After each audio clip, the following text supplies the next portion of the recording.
I can remember when I was a little boy, my grandmother and I could hold conversations entirely without ever opening our mouths. She called it shining.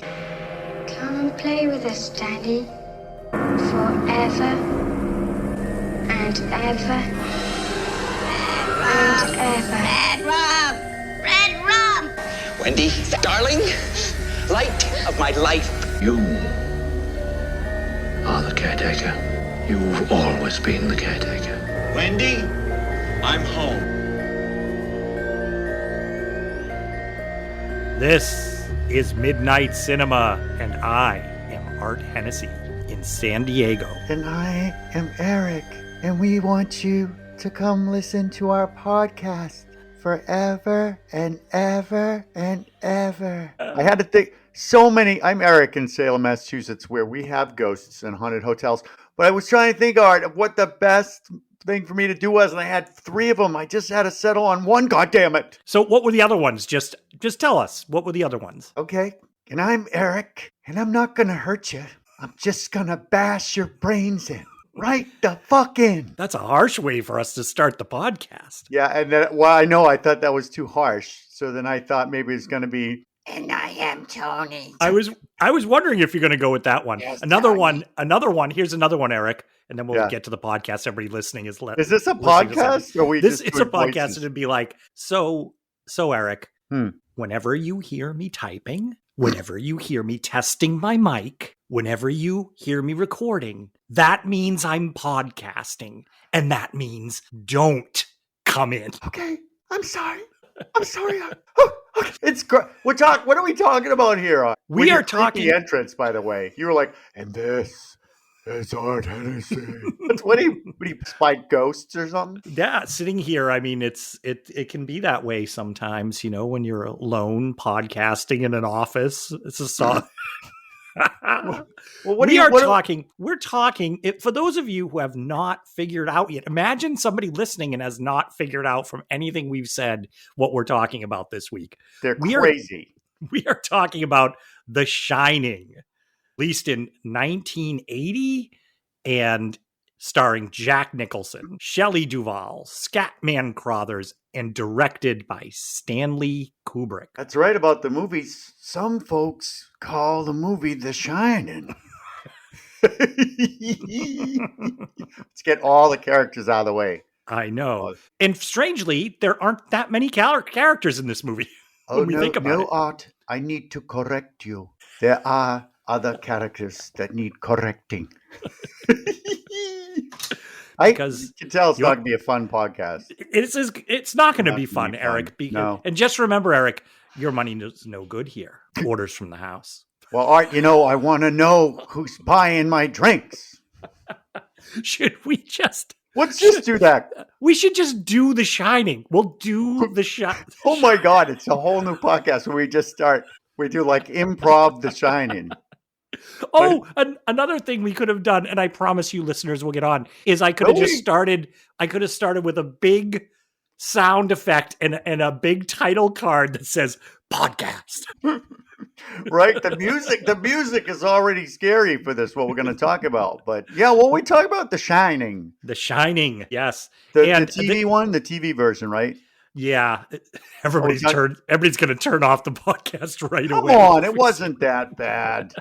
It was. I mean, I hate people when they say, I hate it when people say it wasn't that bad, but it had its moments. Well, let's be clear for the 2 people listening who probably have never seen The Shining and have no idea what we're talking about. The Shining, novel, incredibly popular novel written by Stephen King, adapted into a movie by Stanley Kubrick that we're going to be talking about today. And Stephen King, the horror author,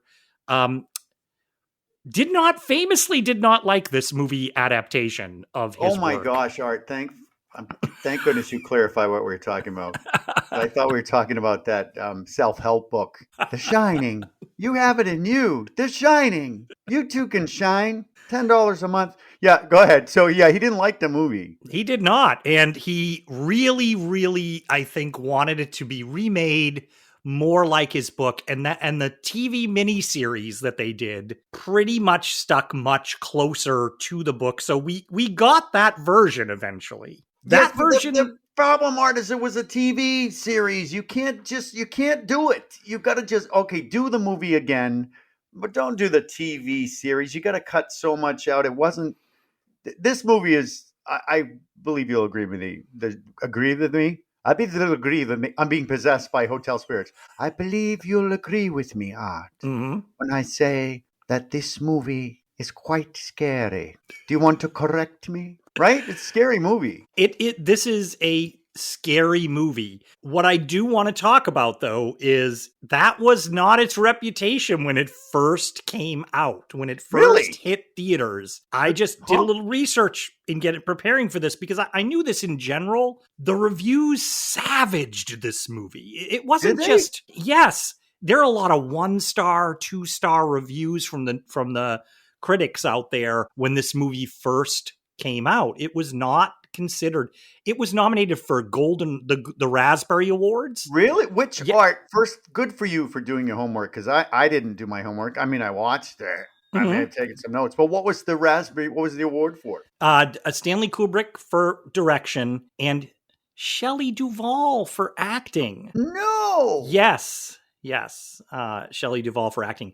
Now, I should say that in later years, the Golden Raspberries, I'm talking about them like they're some esteemed institution. Yeah, the Golden Raspberry Award. The Golden Raspberries, they corrected their nomination of Shelley Duvall. They withdrew that nomination because what came out later about her very intense experiences on this set and what she talked about later. So I think even the Golden Raspberries felt like it was a little mean to Shelley Duvall. I think they kept Art, the Stanley Kubrick director's one. When you watch it, Art, because I just watched it like 4 minutes ago. When you when you watched it, were you thinking, "Oh, this person's doing a terrible acting job"? No, I'm not thinking that at all. She's just so awkward. I think it's an awkward. What I love about what kind of just jump. Everybody knows about The Shining, so we'll just jump all over it whenever we want. We'll talk about whatever parts we want. But when I watched it, I thought she's so unnerved. She's always on the edge of keeping her shit together. Where I think that's funny because Jack Nicholson's character technically is on the edge of not keeping his shit together, and he doesn't, but she does. So I thought she just wants a family so bad that she does whatever the father and the son want. She's very catering to them. So I think that for me makes the character believable because she's just she's so close to being off her rocker and she never falls off the rocker. Does that make sense? Yes. Does that make sense, Art? And to just sort of does it make sense, Art? See, I don't like that because then you're casting me in the improv as the Jack Nicholson character. Well, that's how improv works, Art. I know. Now Yes, and. Well, I will yes and your point and say, to add on to that, it is a when you watch it, everything you just laid out is true. It is a believable character that I think this is a type of person that lives and exists on this earth. And this is the way that her character deals with the world, deals with the circumstance that she's in. Now, in looking at some of those reviews, which really were really savage to her, a few reviews of the time did praise all of the performances, but there were some that were really harsh to her. I think there was just everything you just laid out was something that people didn't, I don't know whether they didn't want to see it in the character or they didn't want to see a character like that. And so they really reacted to her performance.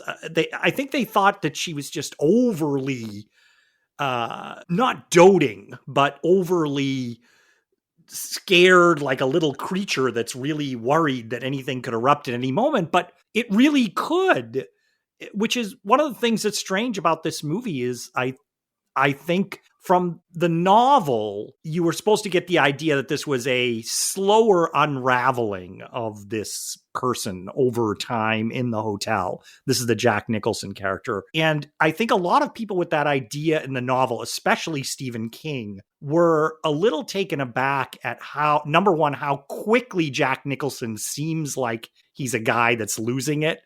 Yeah, because he's almost right away. He's kind of quirky. So when he's in the car right over, you're like, oh, this guy's a little bit of a jerk. Yeah, people point that out a lot. That car ride. We should say they're driving up to the hotel, and the kids. Are we starting a little bit on the movie? Because if we are, I'm going to close my door in case somebody with an axe is coming. I want to give them something to do. Erik, Hold on. The door doesn't protect you from the axe. You said you just watched the movie? Yes, I did. But the door helps. You have to have the door. Then you have to have a guy coming to save you in a snowcat. Oh, did you already call for the snowcat, or do you want me to call? I can't call for the snowcat, Art, because you know what? Why don't you check out the radio? Check out the radio and the snowcat. Well, I do want to, like we said, it's The Shining. It's not a complicated story. It's not a complicated plot. Yeah. It's very straightforward. Jack Nicholson is a teacher who's now unemployed, which they don't explain in detail why he's unemployed at the moment. Yeah, I'd love to have him as a teacher. I want you to open your books. Open your goddamn books to page 237. Oh. Yeah, he's getting a job as the caretaker for a remote hotel that is so far up in the mountains that it can't be open during the winter because it's 25 miles, the single road that goes up to the hotel. Yeah, what do they call that road? The twisty snake. The Sidewinder Road. The Sidewinder. Because it goes down to Sidewinder, which is, I guess, the town that's the nearest, basically the nearest town. Did you say basical? The basical town. Yeah, you know, Art, that I'm going to, just because I'm so envious of your diction and intelligence that every time you F up, I'm going to just call it out. Yeah. So there's a long road and they get, I think they say 20 feet of snow over the course of the winter. Yes. Is what's said in the movie. Yeah. So they're good at it's exposition, right? But they're very good in this movie about once you've seen the movie as many times as we have, you probably more than me, let's face it. You said you know this movie like the back of your hand, and you don't know the back of your goddamn hand. I never. A matter of fact, I know this movie better than the back of my hand. I think I've seen it more times. Yeah. But he takes this job, and so he and his wife and his child are going to stay the entire winter at this hotel. And have you been to that hotel? I have not been to that hotel. And we should say that it was some parts of it, exteriors and things were filmed, but basically this hotel that we're seeing in the movie is a constructed sound stage. What? On the same stage as where they made Star Wars. What? That's why the stormtroopers are in the movie. Imagine. Darth Vader's like, Danny comes around the corner on his bike. And there he is, set for stun. At the bar, it's like the cantina, the Mos Eisley. Yeah, he cantina. comes into the ballroom. Quiet night. Right, and it's like Greedo talking to him in the bathroom. Yeah. All right. We jokingly talked about recasting this, but I mean, normally so the movie opens, but I think it's fun because we know this movie so much. Just cutting into Guido as the bartender. But I will say that this movie opens, it's famous. And I'm sure when the movie opened, the first time I remember I saw it, it's a pretty stunning opening credit sequence with the, what is it? How do you pronounce it? Dies Irae, the musical cue that famous, Mass of the Dead, or the Time of Wrath, I think it is, which is the bomb. Nobody knows what you're talking about. It is good. And is that a piece of actual? That is it's a piece of actual classical music. Oh, yeah. Well, it wasn't composed. A great job. Well, right, but it was originally there were people who wrote a score for the movie, But Stanley Kubrick eventually sort of discarded a lot of that for these other musical cues. But there is still some of the score that the two people composed that we hear in here with some of the sounds. But that opening, tracking along the mountains and with a helicopter shot over these, it's gorgeous scenery, but it is ice. It does get you the feeling of isolation. There's that little car, the little tiny yellow Volkswagen Bug. Now, I will send you after this a TikTok that I put together where Jesus. I'm going to show you that it matches up almost perfectly with the Goldie Hawn Chevy Chase Foul Play opening credits, where her little yellow bug is traveling along the coast, the Pacific Coast Highway, to Barry Manilow's Ready to Take a Chance on Me. So I put them both on the screen, and I played it with the Barry Manilow song, and it matches up the Barry Manilow song. Oh my gosh. So almost perfectly. They're heading to the hotel, and it's, I'm ready to take the chance again. And then the other one I did. Yes, I've done that. That's beautiful. It looks great because it's a helicopter shot. It's the same thing. So I just always imagine Goldie Hawn tootling up to the Overlook Hotel. There you go. Goldie Hawn as Wendy. Yeah. I can't do an imitation of Goldie Hawn, but she'd be like, Jack, you working? What are you doing in here? I don't know. That is terrible. I can't imitate Goldie Hawn. But yeah, that opening scene is just very, very engaging. And I'm sure disorienting if you were used to the book. You would probably get the idea. It's not snowy. It's in the off season. We're still in the off season of this hotel. We should say the hotel's season is the summer. And its off season is the winter, which is counterintuitive. We would think this hotel in Colorado would be open during the winter, but we're going to see because Jack Nicholson is driving that car and he's going for an interview at the hotel. Yep. And that's the first title card. Right? You know it's scary art already because of the music. Boom, boom. No, I'm sorry. What was the music? Ready to take the chance again. Scary movie. But it is scary. When you're watching it, you're in for a scary movie. Yes. But then of course it cuts to an interview. Jack Nicholson, who's also named Jack in the movie, so it makes it so easy. Jack Torrance, for you and I are always trying to remember the characters' names and the actors. I'm like, oh, this one's great. This one's really easy. Danny Lloyd is also Danny in the Oh, you're right. Yeah. So it's really good. Shelley, Wendy.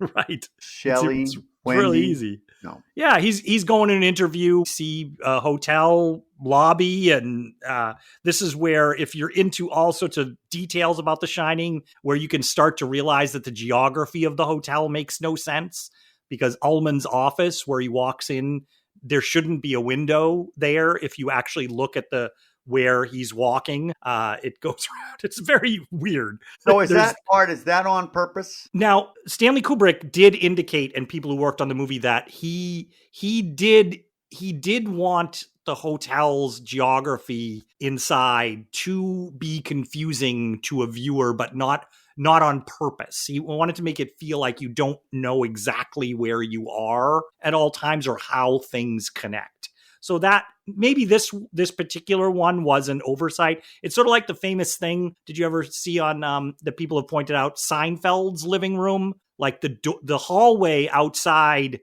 Seinfeld, the famous Seinfeld apartment where he lives. Famous, yeah, it's wicked famous. Well, no, but if you watch that show, the door opens. Curb Your Enthusiasm. Seinfeld. Some folks call it the Seinfeld. Well, so no, I don't know about when you that. But I'm just saying, you can look it up online. When he opens his door, there's a hallway, right? But the hallway doesn't make sense with what you're seeing in his apartment, because it would run right into his kitchen. It doesn't actually make sense. So there's a lot of things like that in this movie, where if you really look at it and you've seen it a lot of times, like I have, you start to notice things, especially we'll see later when Danny's sort of taking his tours around the hotel. We're passing things that he was in another scene passing, but you're like, oh, that's clearly meant to, he did that earlier on a different floor. So, weird. Yeah, there's things like that. I want to ask you this. this question, Art, too, is when Jack's coming in to do the interview, is that a one uncut shot, like when they're following him through the lobby and stuff and into the office? Is that one shot? Yeah, so that's like a one shot into the office, but then obviously then they're cutting to close-ups in there. But that's where you can see it, because there's a woman going down a hallway that, like, it's tough to explain on a podcast we're talking, but you better try. That hallway would be going behind Ullman's office where he's going for this interview, the guy Ullman, who's the head of the hotel. And there's a window right behind the Ullman in the office, and that wouldn't make sense. There wouldn't be a window there. But I didn't notice that, Art, but I did notice the guy's ridiculously large tie. It looks like his wife made it. The knit tie. Yes. What the hell is that? Yes, it's gigantic, Erik. It's like, it's like his wife made him a scarf for Christmas. He's like, I don't wear scarves. I'll make it into a tie. It's so big. It covers like all of, when you have your suit jacket, it almost covers that whole thing. And the knot is even gigantic up at the top. But then what's interesting to me with the knit tie, it's the same. Jack has the same type of tie on, only his is green. But it's a knit. It's the knit tie, and I can only imagine that it was for the texture, like, or something visually. Stanley Kubrick is just such a visual director. Everything in the frame and how he frames it. He came up as a photographer. That was his first sort of career. And so I think as such a detailed photographer, it's just everything in those sets, everything he's picking for very specific things. Sometimes for stylistic choices or aesthetic choices, sometimes for meaning or metaphor. But I think a lot of times, because he's so picky about the details in there, people start to attach larger meanings onto things. Oh my gosh. That don't. Art. We'll get into that, I'm sure. No, Erik. we won't. We won't get into that. You're such a Erik, did you hear that Tobe Hooper possibly directed this? No. Oh yes, Tobe Hooper. Well, yeah, but you can tell there's a little Kubrick. I can never say his last name right. Kubrick. That's what I said. Yeah. But Art, when you watch this movie, why are you talking about the director? So for people like me who don't do a deep, stupid dive into why this guy's tie is a Christmas present. Well, that's my guess. I'll just say, Erik, I didn't read that. That's my guess. Good. Yeah. But Stanley Kubrick, he's notorious for, maybe that's because he was a photographer, he's notorious for doing take after take after take. So now when I watch this movie, knowing that knowledge, not because I wanted to, but because people shove it down your throat, is I keep thinking, okay, which take is this? Like, how many times do they have to walk down the hallway before he's like, no, that's good. We've got it. Yeah. So I think the color schemes, all that stuff, right? Photography. There's a lot of colors in this that you're like, oh, this is yellow. There's a lot of yellow. There's a lot of green. There's a lot of red, right? Yes, and I think there's people who latch on to some of those things, Erik, and just start attaching all sorts of meaning, where sometimes I think it's just that Stanley Kubrick's like, I just think the composition of the image will be better if we have gold on that side. Yeah.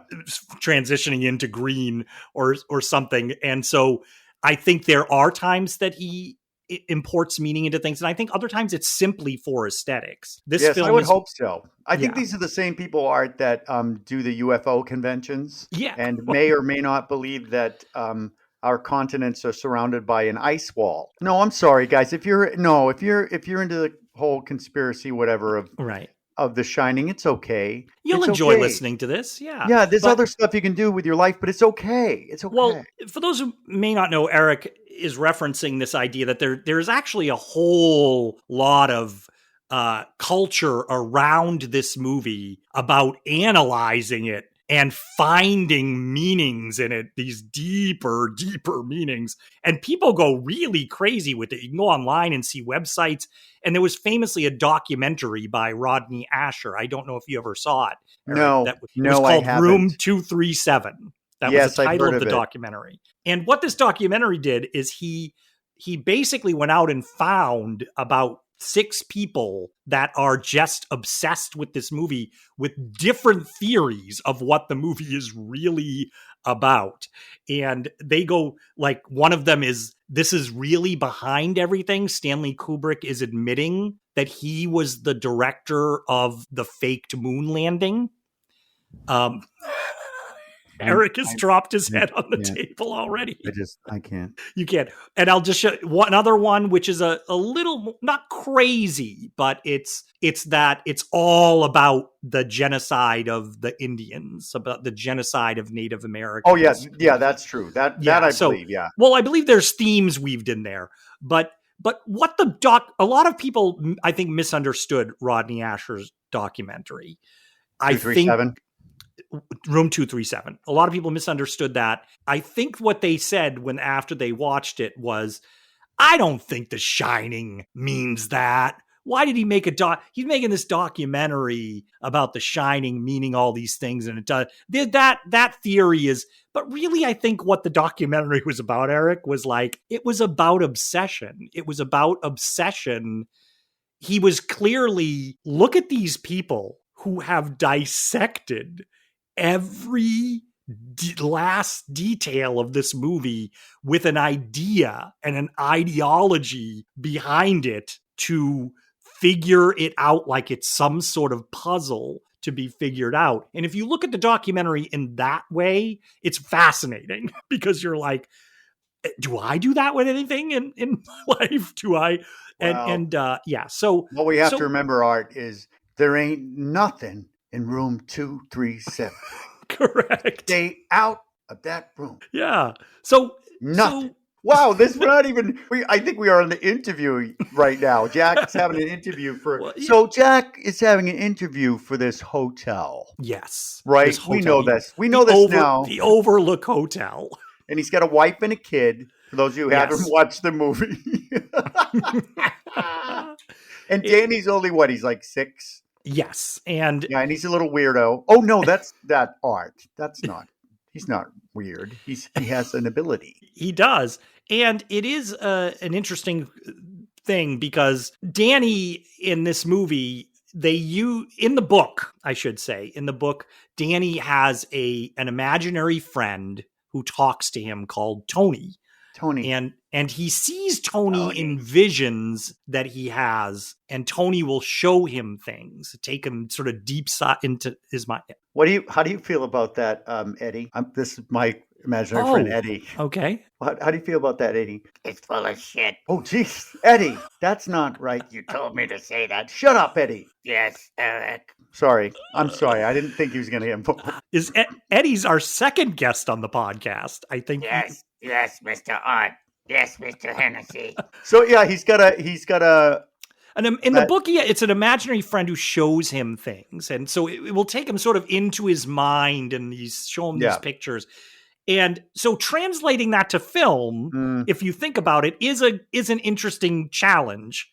There's only really one visual effect. We'll talk about it in the movie. Really? In this entire yes. There's only one visual effect that they used in this movie. Everything else is done sort of in camera, shooting the actual thing, which is amazing. But so in the short, no, not the short film, in that awesome TV series, they did make him talking to his imaginary friend. You'd see the friend, right? Right. Yeah. In this. The trivia of this movie, which I've seen, is that Danny Lloyd, the actor, the young actor, did that in the audition. That was not Stanley Kubrick's original idea. Oh, and lucky for Stanley then. So he did it, and was one of those things where they're like, perfect. That's perfect. It's kind of creepy, and it's interesting, and it works. It works. Here's the thing, Erik. This is what I love about movies. And you can see a universe where that is just profoundly silly and stupid to watch, right? You can imagine a movie where you'd be like, what the fuck is this kid doing talking to his finger? Like, why am I here in this movie? What is going on?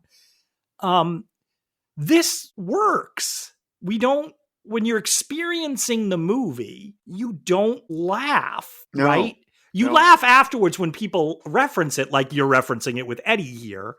I don't think it's funny. Do you, Eddie? No, Art's full of shit. You stop saying that. Okay, Wow, his voice has changed like a smoker now. I'm a smoker. All right, yeah, so it works. It works. It works, right? And so that's one of the other things I just love about this movie. And there's several things like that where throughout the movie that I think work that would feel silly. And I don't know if it's just the combination of the aesthetics and the score. This time watching it, I was really trying to see what's the magic that this is getting across. And the reason I opened up our discussion of it, Erik, with the bad reviews is that I'm thinking when this first premiered, at least for the critics that I was reading, a lot of this did come off as silly. And I think they reacted they didn't think it was scary. A lot of them didn't react really the way we sort of react or think about it today. It's definitely changed over time. I mean, I know we don't have forever to talk about that type of stuff or get to an answer because that's art, right? But I think for me, I was just fascinated by that, by reading those old reviews and saying like, this wasn't its reputation on its first viewing with people. And it's, it's with a lot of movies, Art, because as time passes, you realize what a gem it is. But I think at the time you get reviewers. How many reviewers? 10 people? And maybe they were expecting Stephen King's novel, or maybe they read the novel and they were pissed off. But who cares? Now we know as a general, if you like horror movies, this is I don't like to say slow burn, but it is definitely a smoldering, eerie, atmospheric, creepy movie that pays off.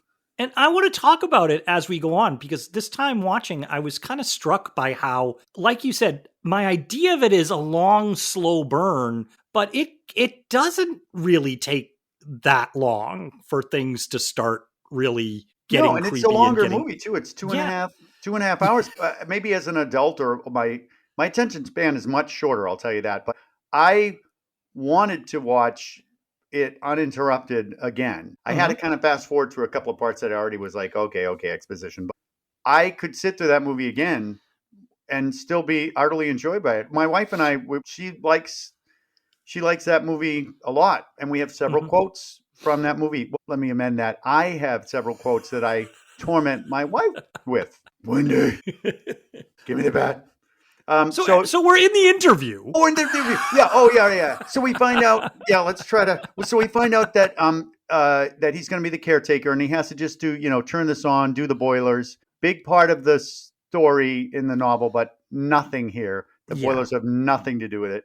And then also the guy tells him, he goes, "Hey, I think I should tell you, you drove 2.5 hours to 3 hours to get there."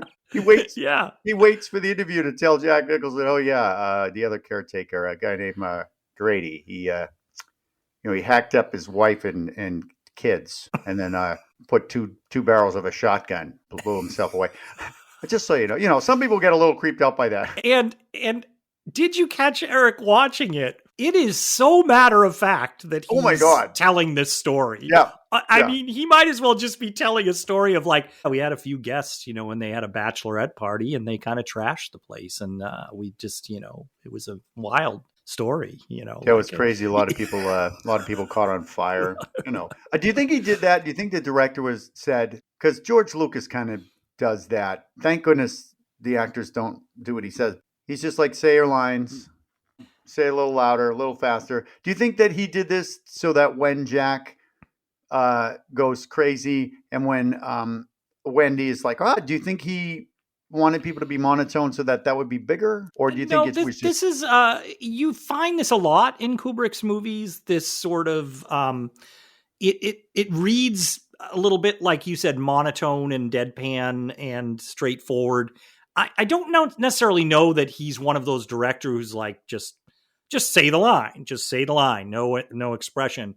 But also we have to remember with the multiple takes, this is, it can be really excruciating for actors. Famously, he directed Dr. Strangelove. Yes. And with George C. Scott, right? Yeah. George C. Scott was going insane with this idea. Yeah. And famously, there's a scene in that where George C. Scott just goes, "Oh, you got to understand, we have the planes and we go," and he's got his arms out and he's just going nuts with the thing. And George C. Scott always said that we were just doing so many takes that on one of them, I just was like, fuck it. And I just was like so mad and just did this crazy thing. And he goes, and the son of a bitch, that's the one that he used in the movie. That's true. Yeah, I bet it happened in this movie too, because Jack Nicholson's, when you watch him, he's doing a lot of things like, sticking his tongue out. He's like, yes, yeah. So but whereas... it works. Whereas other people, I think he's picking takes that just might be, they're tired and they've done a lot of takes. And this is the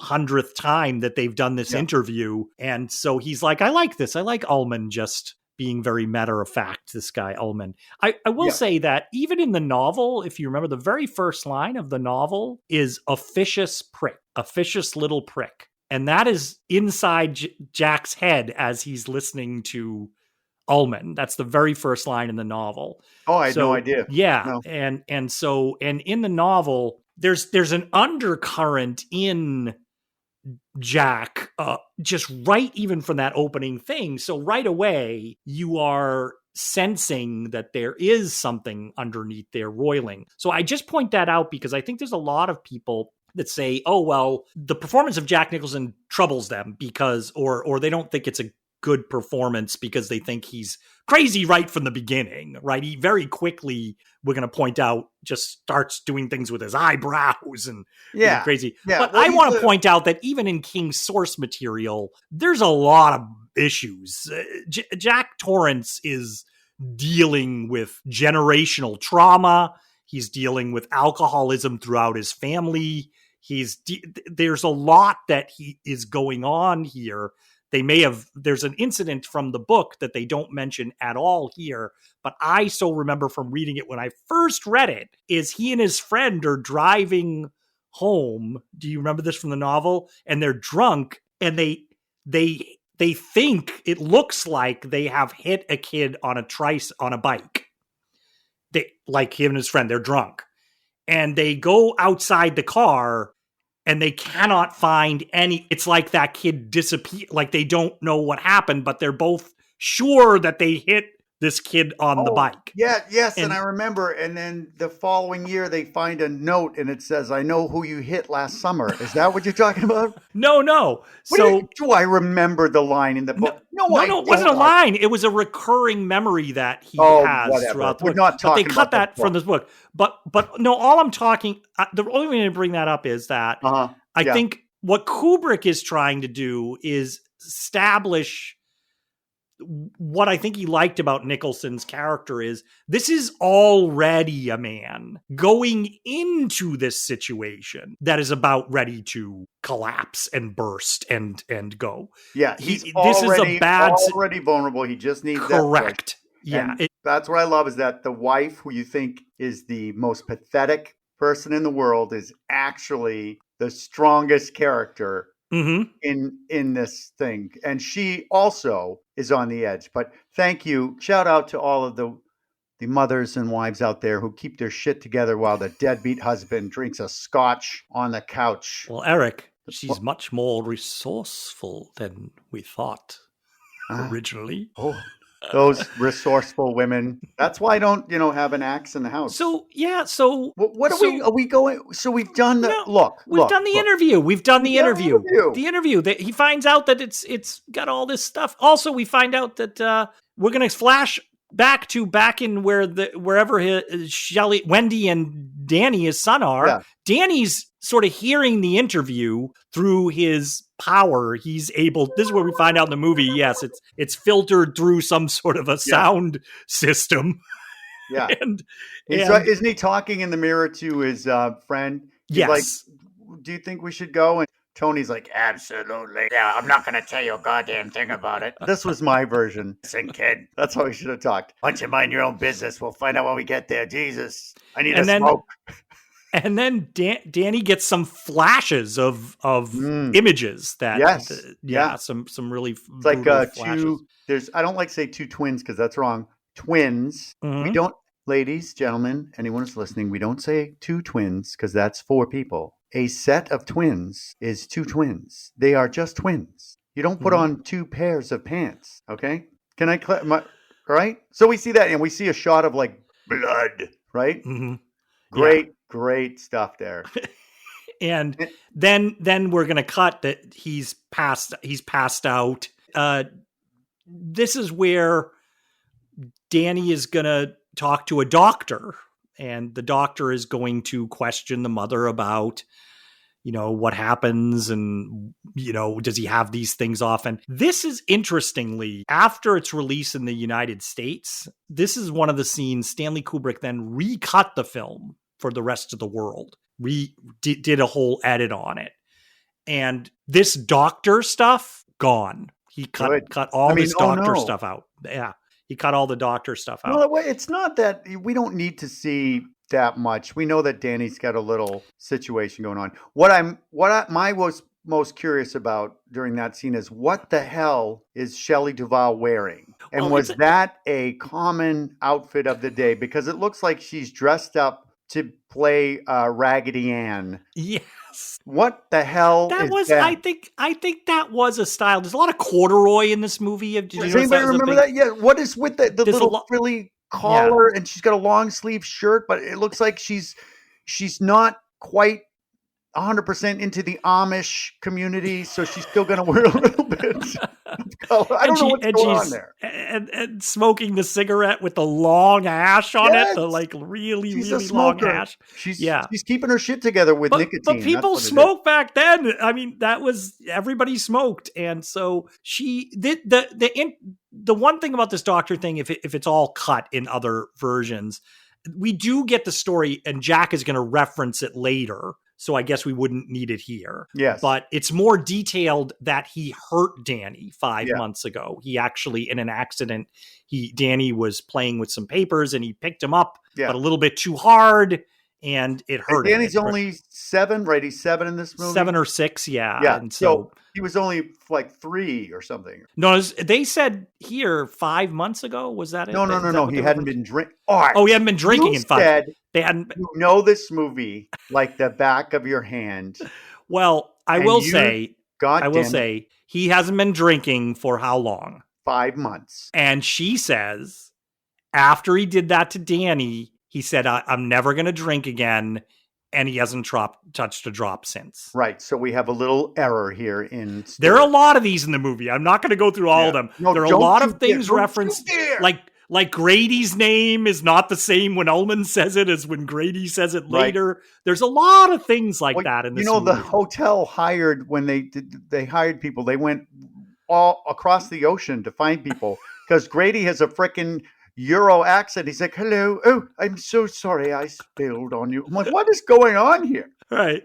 Is that, how they get, if you go up to New Hampshire, where you're generally from here and I'm from the New England area now, and you go up to New Hampshire or you go into Storyland or the Overlook Hotel to get haunted. A lot of people are seasonal people working there and they all have different accents. Yeah. Right? Yeah. Grady, I don't think that was the deal. I think this guy would look he'd be really cooler if he had like a English accent. And I think he might be the model for every single freaking butler that you can get on Wayfair that's holding the tray.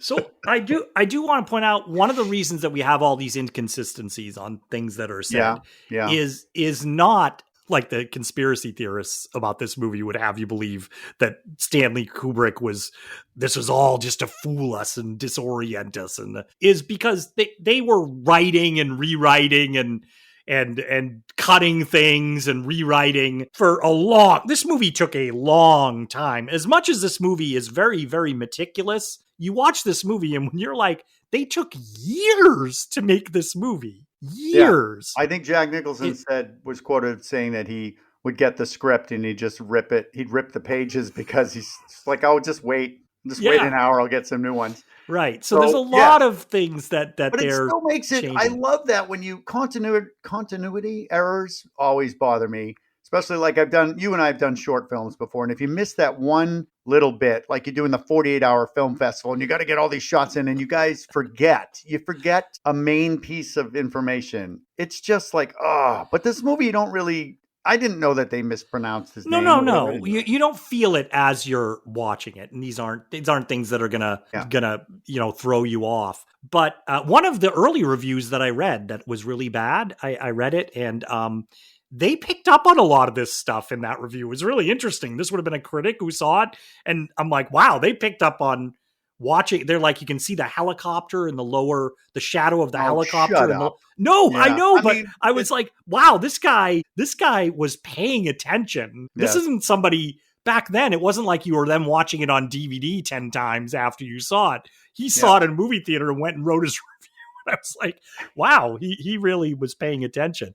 So speaking of paying attention, for those of you listening to the podcast, and We're talking about The Shining. We're talking about The Shining. And also, normally what we do is, which is, it's good, is we go, oh, so the story opens and this and this, and then we talk about it. But you and I are so excited about this. We're actually going to have to jump cut to different things. Like, okay, so they're at the hotel now. They're at the hotel. Yeah, they're at the hotel. But we know that people listening to this podcast have probably watched The Shining. Yeah.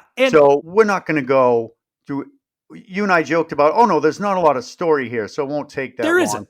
And 4 hours later, we're going, and then the shot up to this and that. And a lot of stuff gets thrown at you in this beginning part. A lot of stuff that we mentioned the Donner Party. They mentioned the Donner Party and cannibalism, which comes into play later on when the Donner Party comes back from the dead and they start chewing on, the staff. Ullman mentions, oh yeah, they're touring the hotel now. The family is touring the hotel before it gets shut down, and they're mentioning, oh, when we were just building the hotel way back in the early 1907 or whatever, they had to repel Indian attacks because the hotel was built on an Indian burial ground.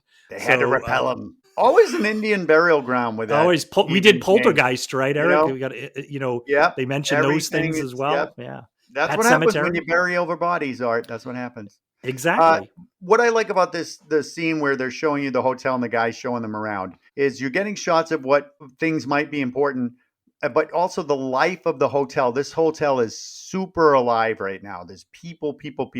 I really love that. Because when they reach isolation, you feel even more that, oh my gosh, this is empty because it's so bustling. Did you get that when you? Yeah, it's bustling. It's the end of the day. Where everywhere they go, there's people behind, like doing final finishings. They're in the ballroom. They're dusting, putting things over things. There's a lot of activity, like you said. And this is the time without. There's hardly anything to occupy your time, except we do find out that Danny.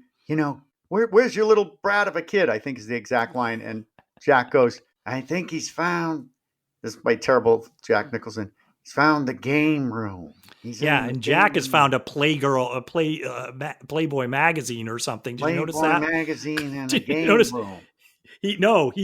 Jack is sitting reading like. I think if you go through whatever, they tell you who the playmate is and what year it is, all that. But Danny's in the game room. And what happens in the game room, Art? Because he's playing darts. Yeah. He's pretty good at darts, I have to say. Well, he's not bad, but he did. No. He's pretty low on the board, Art. He is.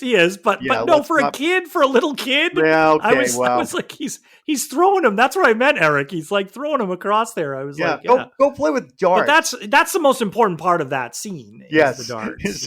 His skill with darts. No, he turns around and we get introduced to the twins. How many twins are there? There's twins. There's twins, two that's right. Young women. Right. When you put on clothing and it's the bottom portion, you're putting on what? Pants. Are you putting on a pair of pants? If you want it, that could be a fashion style. Imagine that. You can wear like one leg and then the other leg on each one. These twins are iconic. He's introduced these two ghostly twins, and they're two girls with enormous foreheads. Yes. And wearing some version of, to me, it looks like Alice in Wonderland, right? Yeah. It's light blue sort of, and they look like they're from they do look like they're dressed from another time. Yes. Even with their hair. And I saw them last year in Salem, Massachusetts on Halloween. Two people were dressed as them or the original actors? Two people. Oh. No, Two people were dressed as the twins, and they were overweight, unshaven men in their 40s, and it was awesome. Oh, that's They were great. just holding hands, standing there with a tip cup, and it was. I gave him like $20. I'm like, you guys just made my whole day. Oh my god! But he sees them in the game room Mhm. very quickly, and they just give him kind of like a, and they walk away. Well, they look at each other, they turn and look at each other, Yeah. then they turn and look back. It's all very slow. Yeah. And it is when the first time you see this movie, you are unsettled when you see them. It is the soundtrack is doing a lot. And they're just standing there, and like I said, and then they turn with holding hands and they walk out of the room. Yeah. And With their foreheads, with their enormous foreheads, they walk out of the room. Yeah. And we as the viewer, we're already with the movie. We're like, are these the two daughters of the caretaker that killed his family? He didn't kill them. Well, He didn't. He corrected them. oh, yes. Art, what's wrong with you? He corrected them. And we're learning that we're then introduced to Scatman Crothers. Yes, the cook. Dick Halloran. He's the head chef of the Overlook Hotel. So he's showing Wendy and Danny around the kitchen. Ain't nothing but a kitchen, even though it's big, Eric. Ain't Oh nothing my but a God. kitchen. It Yeah. is a huge kitchen. And I It's just want to massive. point out that Scatman Crothers is also the voice of Hong Kong Fooey, He is. the dog Yeah. who fights crime with karate. But this is what I love, is the mishmash. It's voiced by Scatman Crothers, and it in no way is Hong Kong Fooey from Hong Kong. So I always wanted Scatman Crothers to be like, you can make anything you want in this kitchen. Just let me open up my Hong Kong book of Kung Fooey. And then you see in the corner, there's a little cat going,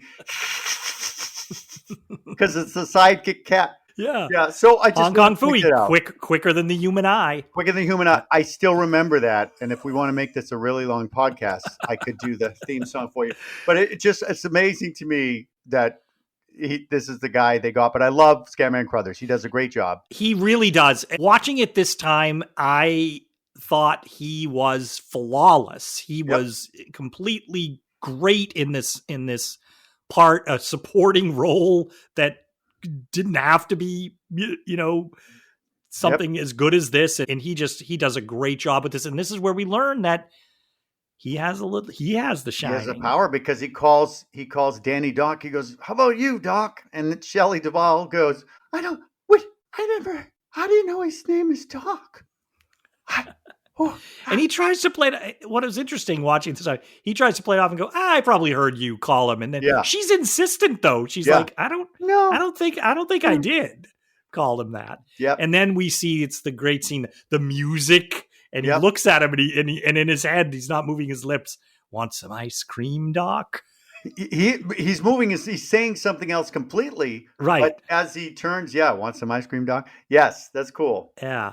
And so then he's sitting down with Danny, and it's a long conversation. And there's a lot of these in this movie. That's the other thing I want to talk about, Eric. We always talk about a lot of movies that there's so much exposition in these long conversations telling us stuff we already know. And this movie has long conversations where nobody's moving anywhere, and they're barely moving at all in just where they're sitting.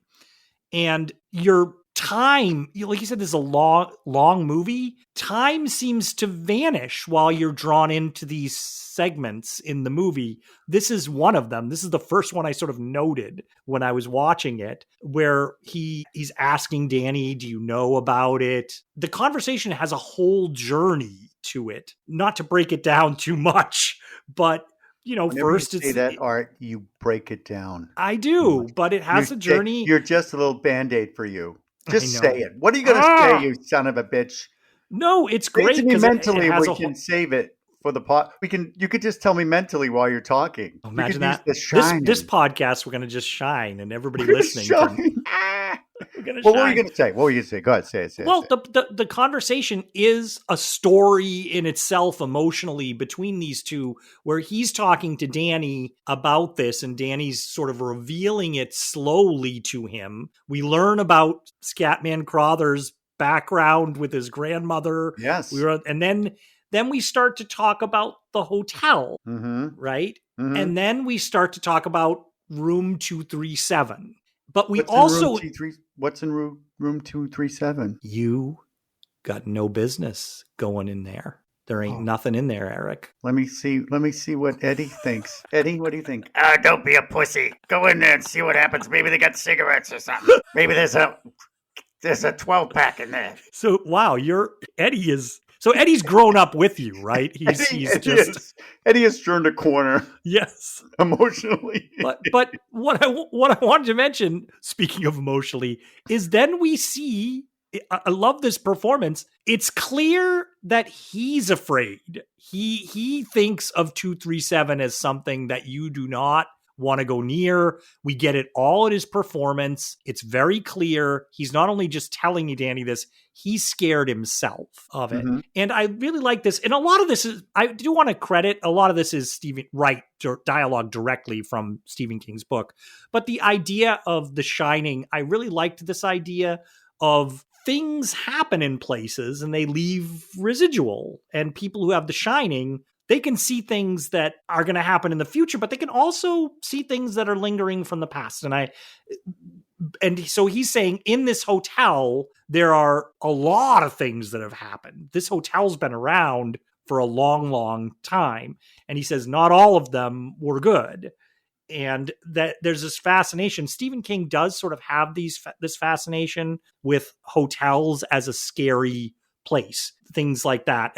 Famously, is it 1408? He said he wrote because it's hotel rooms are just to him very weird because all these people have been in a hotel room before you have. People might have died. Yeah, you have no idea what the past, whatever has happened in that hotel room. Yes. And so whenever I get a hotel room, I make sure that whatever I do in there will be like really awesome in case somebody, has The Shining.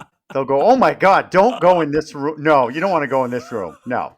We should have clearing your browser history just in case anybody is coming. It's browser. Almost like a clear your. There you go.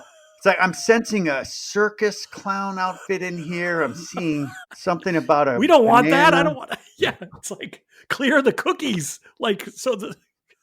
You're referencing Spirited. Yes. The movie Spirited, which technically can sort of tie into this because we're talking about ghosts. Yeah. Oh, here's Art 237 in the book. I don't remember if they tell you what the deal is, but in the movie, we still don't know what the hell is happening in 237 because I think I enjoy the fact that you don't have a complete backstory, right? Of 237. No. You have no freaking clue. They don't, the book goes The book goes into a little more detail about things that happen in the hotel. There was a lot of gangster activity, like mobsters would come to visit there, people, politicians, things like that. There's this idea. Awesome. Imagine they have Tommy guns. Right. Like that would have been awesome if some of the ghosts were like gangsters and like, hey, doll. Yeah. I got your kid here in 237. All right. Hey. But so the book goes into a lot more detail about those things. And then also in the book, there's the idea of he goes down in the basement and they find scrapbooks of everything that's happened. Yeah. And that scrapbook does make an appearance in the movie. They clearly had shot something because at one point, Jack Nicholson, when he's sitting at his typewriter, there's a big scrapbook open on the side of him with old newspaper clippings pasted onto the pages of the scrapbook. But the movie never addresses it in any way. Yeah. So for people who haven't read the book and seen the movie, the book has an entirely different. Stanley Kubrick has. Stanley Kubrick. Stanley Rubik's Cube. I know who he is, Art. But the book goes into like the hotel is more like a thing. It's alive on its own. It has to do with the boiler and all this kind of thing. This movie, I think Stanley just kind of said, I'm going to dance around Stephen King's story. And I think I think if you watch it for that, you don't have to know that it's really different from the book. No, you don't. Mm-hmm. But I think that this idea of room 237, we're going to, like you said, find out bits and pieces, but it's clearly not really. Well, So, I okay, think. well, wait. Let's get into it. Let's get into room 237. Okay, so what I like what Shelley says about when they're taking the tour is she goes, "Oh, this place is going to be empty, just like a ghost ship." Mm-hmm. And I think this is the first time I've ever paid attention to that sentence. Yes. I went, oh my God, she's foreshadowing. Yeah. So there's a lot of that in this movie, a lot of little things that are said when you start sort of paying attention to it. So, and we learn also that there's going to be no alcohol here on the tour of the hotel. No alcohol. They take it all away. Alcohol for 5 months. Yeah, that's correct. Yeah. Yeah. And so that once the tour is done here, it's a month later. Ding. Boom. We get a big, What is that? 1 month later, boom. It's just a big title card, right? Yes. And they do that a lot in this movie. And one of the reviews I read from that time period, they were using it to slam the movie, I think. Really? But they said it tells you something when the biggest audience jump scare is the word Tuesday. That's why I'm scared of Tuesdays. Which is funny if you've seen the movie. It is kind of because they do at times suddenly a big music sting will happen after some tense moment, and it's just the title card telling you where we are in the story, which doesn't.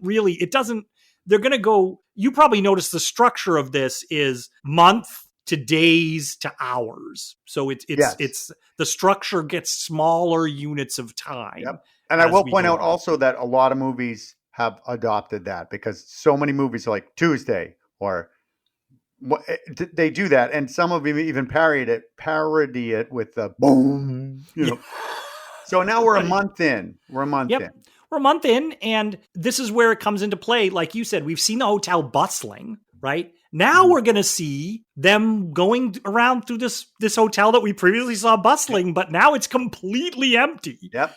And he takes his time with you'll see her wheeling a cart with like the food on it, going through every room, with the cart. And you might think, wow, these are long shots of this. But I think it's trying to emphasize that distinction from what you pointed out. This is now nobody's here. This is empty. Yeah. There's these big, beautiful rooms have no life in them now. Yeah. They have, But they do have a big wheel. Yes. I love the big wheel. Danny's on the big wheel. And that when you listen to the sounds, I love it because he's on the carpet. It's like, and then he hits the hardwood floor.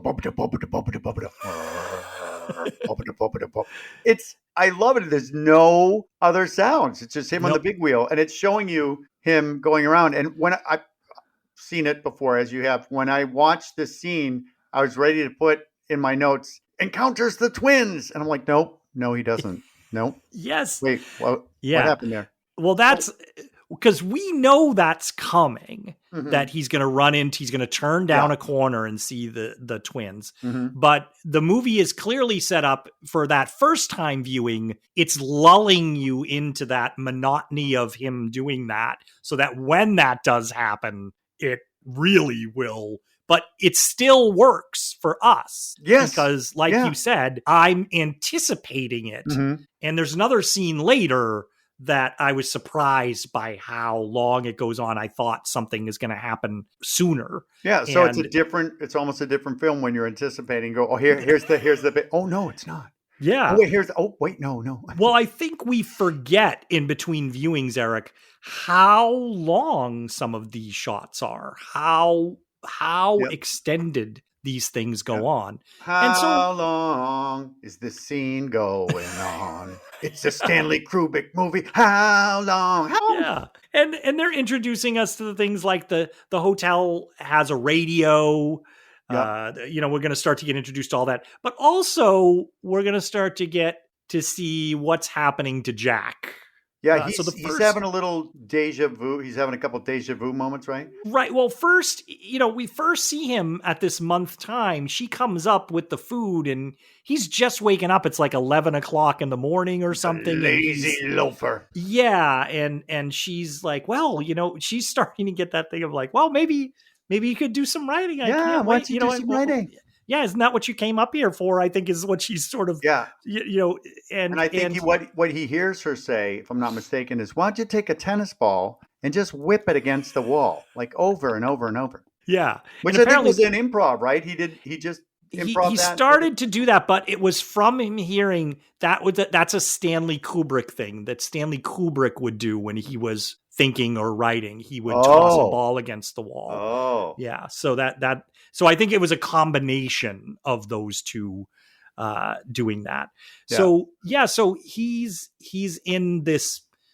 This came sooner than I thought, Eric, because what happens is she comes in, he goes down, he writes in this gigantic room. Huge. Gigantic. Awesome staircase. Awesome staircase. And also one thing I want to point out as we're getting to know this hotel is you probably picked up on this. It's adorned with photos everywhere of the past. Like almost every corner, every staircase, every hallway you go down, there's photos of basically dead people watching you if you're walking around this hotel. Well, Art, so, where is that? Where he's typing? What room is that in a hotel? What is I think they call it the Colorado Lounge or something. What is it? Just a place where you'd hang out. It's just and a have lounge. drinks? I think there's a big fireplace right there. So I think probably people hang out there.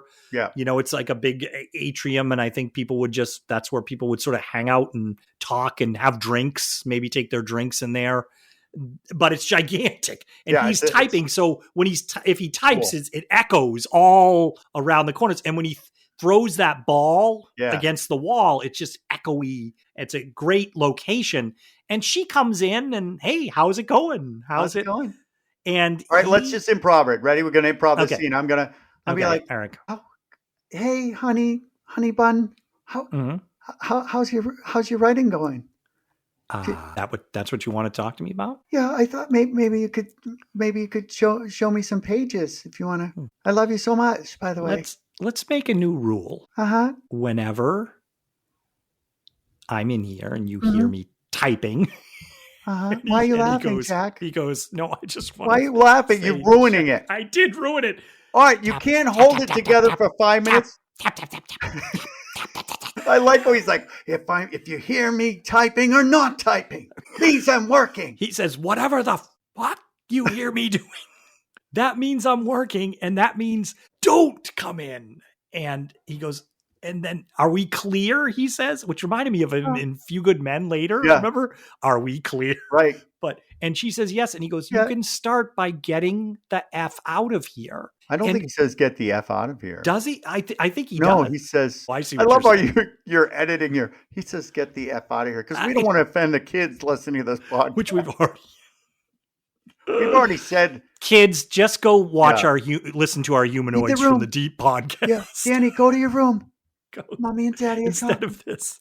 It's a great scene because he really goes nuts and she's still holding it together. Right. And but Eric, my point is, right, this happens very early, scene. It happened earlier than I thought. I haven't seen the movie in a little bit now. And I'm like, oh, wow, this comes very quickly. This really harsh. I love that we're 17 years old on this podcast. I am a child, Art. I know. I'm a child and it's your fault. I didn't comment on it. I merely snickered when you said something. That's all. So Eric, we're going to have to do 150 takes of this podcast. Can you imagine? Feel like Eric would have to do that again.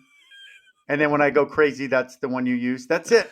But so this happens really, really early on in the movie. So already we're just, wow, he's on edge already. Yeah. And And what does the mom and the kid do? They're not on edge. They decide to go visit the beautiful hedge maze. What else can they do? I don't know, but I hear something at the door. It's probably not an axe. It's probably my cat. So I'm going to open the door so she doesn't ruin the podcast. Okay, hold on. I'll pause. Yeah, okay, do it. Tuesday.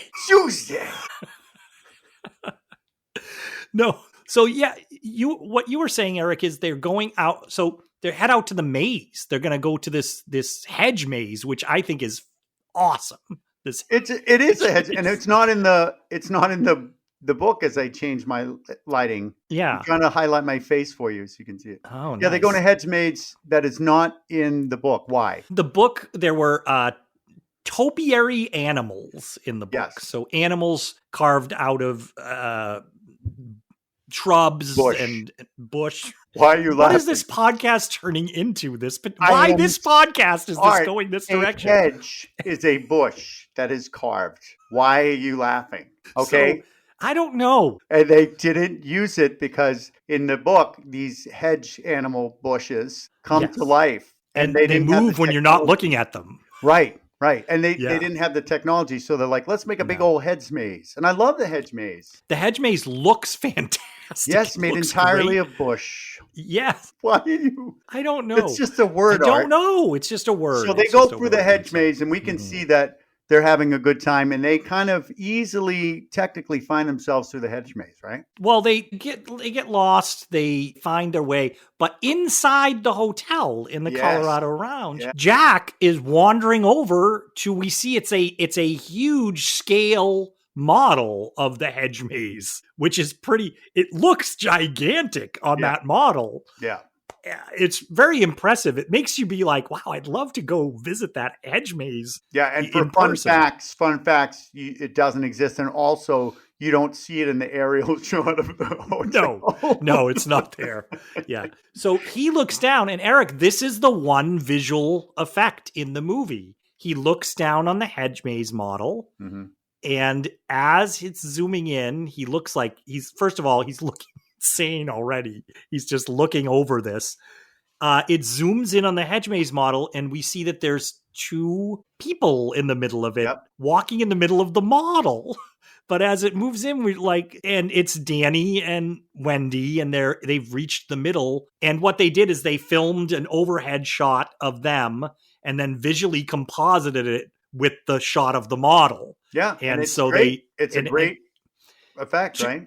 To the point that if you watch them, their little figures in the model, they walk to one end of that center area where all the benches are. And then as they're talking, it's zooming in, they turn around and they walk back, and they do the cut to them in the hedge maze right at the right positioning and time that they would be, where they would be geographically on that centerpiece with the benches. So I watched specifically for it. Just I'm like, wow, they cut right on the turn, right at the right part to now cut into close-ups of them sitting sort of in that middle. And that's, you definitely see Jack Nicholson's he's already on a journey, mentally unstable. Yeah.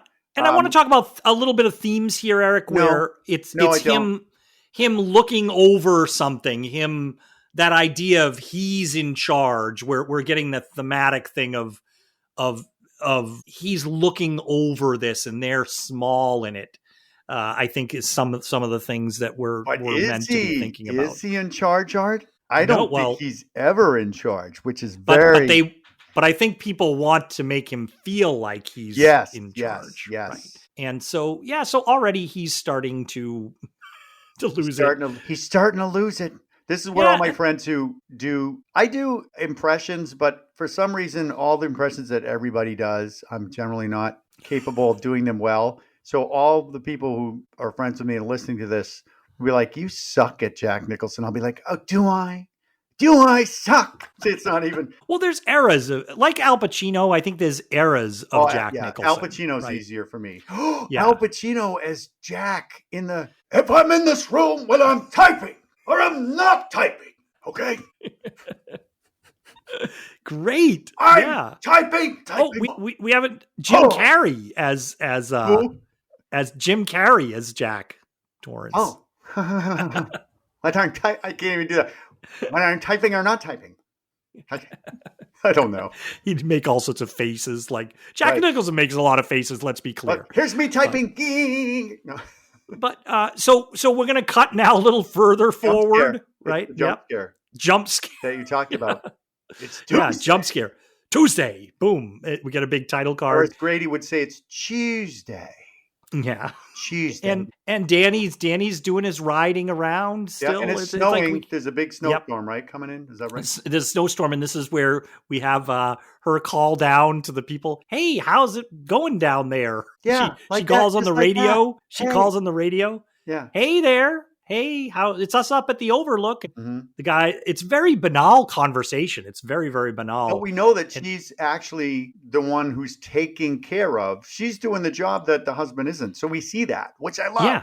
Yeah. And so we know there's a connection, and she's got connection to the outside world. Mm-hmm. Exactly. Where's Danny going, by the way, Art?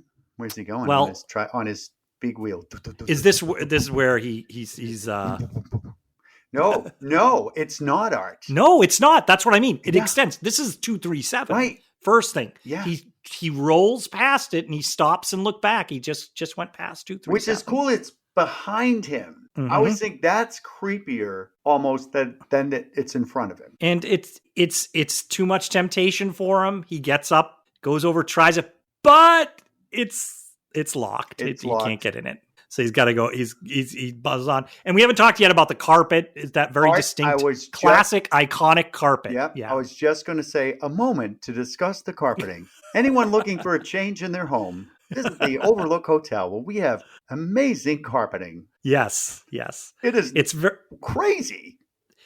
It's crazy, and it's so iconic that you just show it to people, and people know what that is. That design that's on the floor of the carpet. And there's other carpeting in the hotel, different carpeting, but still as crazy, like in in room 237. I feel like we're doing ASMR carpeting in 237. But that's a good example, Erica. If you haven't seen the movie for a little bit and you watch it again, you're like, oh, is this the part where, oh no, it doesn't happen there. Oh, is this the part? No. But yet other things, like I said, come sooner than I remembered them. There are other things because we cut. Nope. Is it? Nope. What did you say? All right. There are things. Can you sometimes, just stick with the topic? Listen, sometimes, Eric, sometimes they have to let go. Things come faster than you think they're going to. Yep. Yeah, you'd like for them to last a little longer. Yeah, well, when Jack walks around and you see a shot of him and he's coming on the carpet, he goes to room 237. What are you doing? Well, I'll use an example. My wife is going to be very upset with this podcast. She's going to listen to this, Art, and she'll be like, that's not in my the wife's movie. Listening in the other room. I can't even imagine what she's hearing this one side of the conversation. Wow. So this is another example. We cut early on here of that shot. It comes pretty early of Jack Nicholson in his a black version of the sweater you're using, right? Yes, you're wearing right now. I try to be a little bit Jackie today. And he's looking. They're out. Are they out playing in the snow? Wendy and Danny. They're playing in the snow, and it is a lot of snow. It's a lot of snow. It is the type of snowstorms you get out there in Colorado. The movie is emphasizing this idea of this massive amounts of snow, isolation. And then we cut to this. It's a still shot of Jack Nicholson just looking like he's out of his mind. Wait, this is Jack Nicholson look out the window, right? He's got a, it's almost like he's in a zoo, but he's in the animal section, so he's looking out at the people like, hey. He's got those fantastic eyebrows. This isn't my complete observation because I heard somebody say this once where I think here when you're watching it, this is a moment where you could interpret that this moment we're watching is where the real hold is taking place. This is the moment that old Jack is emptying out of himself and is an empty vessel for the new ideas of the hotel to completely take over. And that's what is going on inside. Because it's like he's not even moving. It's like almost like it's not like he's going shaking his head or everything. It's like he's a million miles away, but mad or angry, or there's just a lot going on there. And this also happened earlier in the movie that I thought this was this image. I thought this came a little later. So he's really progressing kind of fast here. And we're also going to see that Danny goes up to get, in this section of the movie, Danny goes up to get his fire truck from the room. Yes, and he's playing on the carpet with toys. And guess what's up? Oh no, wait. I think no. I just want to cut. There's a scene earlier where he goes up. Jack Nicholson is supposedly up in the bedroom sleeping. Yeah, and Danny wants to get his fire truck. Oh, that scene. And that scene when I was younger, like a kid age, still watching this movie. I was probably like 12 or something. Like this is such a terrifying scene that nothing happens in, but Danny comes into the room and his dad isn't asleep. His dad's sitting there. No, in the he's bed. just got that look, his Jack Nicholson look on the bed. Yeah, and he's in a bathrobe and he's sort of sitting there, and he says, "Come on over here. I want to talk to you." And it's interesting because when the shot first comes in, there's Jack Nicholson. He looks over at him, and we're seeing Jack Nicholson on the bed, but also in the mirror on the dresser. And I think it's clear Kubrick is like, at this point, Jack is two people. Like, it's like there's still a little bit of old Jack there because he's kind of nice to him in some ways. But then when it turns to talk of the hotel and he starts doing that, like, I love it here. And then he echoes the twins. Yes, because just previously, I want to point out that previously we finally had the scene where he's on the big wheel, and they're the twins, and they do the "come play with us forever and ever," right? And then intercut with them saying "forever and ever and ever" are the bloody shots of the two girls dead in the hallway. And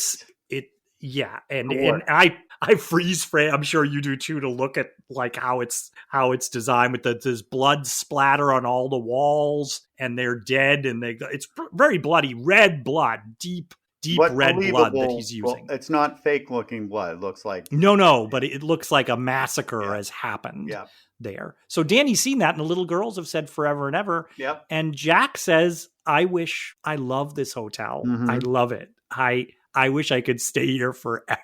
Yeah. And isn't he also wearing a little Alice in Wonderland dress? Oh no, you said a bathrobe. No. Yeah, but the light blue type of thematics. Yeah. So a lot of colors in this. There's a lot of yellows and and this is, I think, the moment to point out a lot of interesting wardrobe choices. Yes. Because what the hell was Shelley Duvall wearing earlier? It looked like it was somebody took down a really nice curtain and made it into like a fun jacket.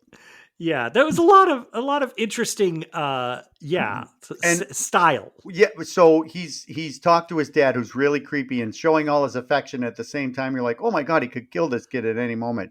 And then Danny, in another awesome wardrobe choice. I don't know if you've freeze framed it on this, but he's wearing a knitted sweater with the Apollo spacecraft on it. Yes. Which, as you can imagine, Eric, for the people who think this is Stanley Kubrick admitting that he faked the moon landing. Are you serious? When they see this, that's one of their major points. Yeah. Oh. Really? Yeah. This is Stanley Kubrick, basically coming out, Eric, and admitting. I'm going to ask a dumb question, but Stanley's dead. No, he's alive. Yes. He's dead. So on his deathbed, he didn't go, by the way, I faked the moon landing. No, on his deathbed, he said, please don't digitally take out the nudity in Eyes Wide Shut before it gets premiered. That would be awesome, Titty. Nobody, essentially, I think. Yeah, I never liked George C. Scott. I did it on purpose. So the doors open at 237. And here's the interesting thing is that the key is in the lock. Like, those hotel keys, the old ones where it has the number on the key. Unlike today. So there's 237. The door's open. Yeah. And Danny goes in there, but we don't go in there with him. Yeah. But Danny was playing, right? And the ball comes rolling. Oh, the ball. Yeah, because that's how Danny gets hip to it. Is that it's the ball. But that we've seen that tennis ball earlier. What's interesting is Jack's throwing a tennis ball against the wall, and it's a tennis ball that rolls up to Danny. Now this is one of the infamous. This is one of the infamous takes, Eric. To get that ball to roll so perfectly. I think they said they did about 100 and something takes to get that ball to roll just right.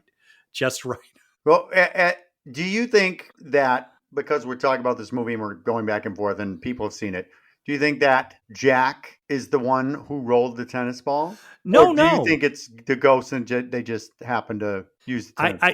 I think it's the ghost. Okay. Clearly, yeah. It reminds me a lot of around this time. So the next year there'd be a movie released with a creepy ball, The Changeling, with George C. Scott. The Changeling.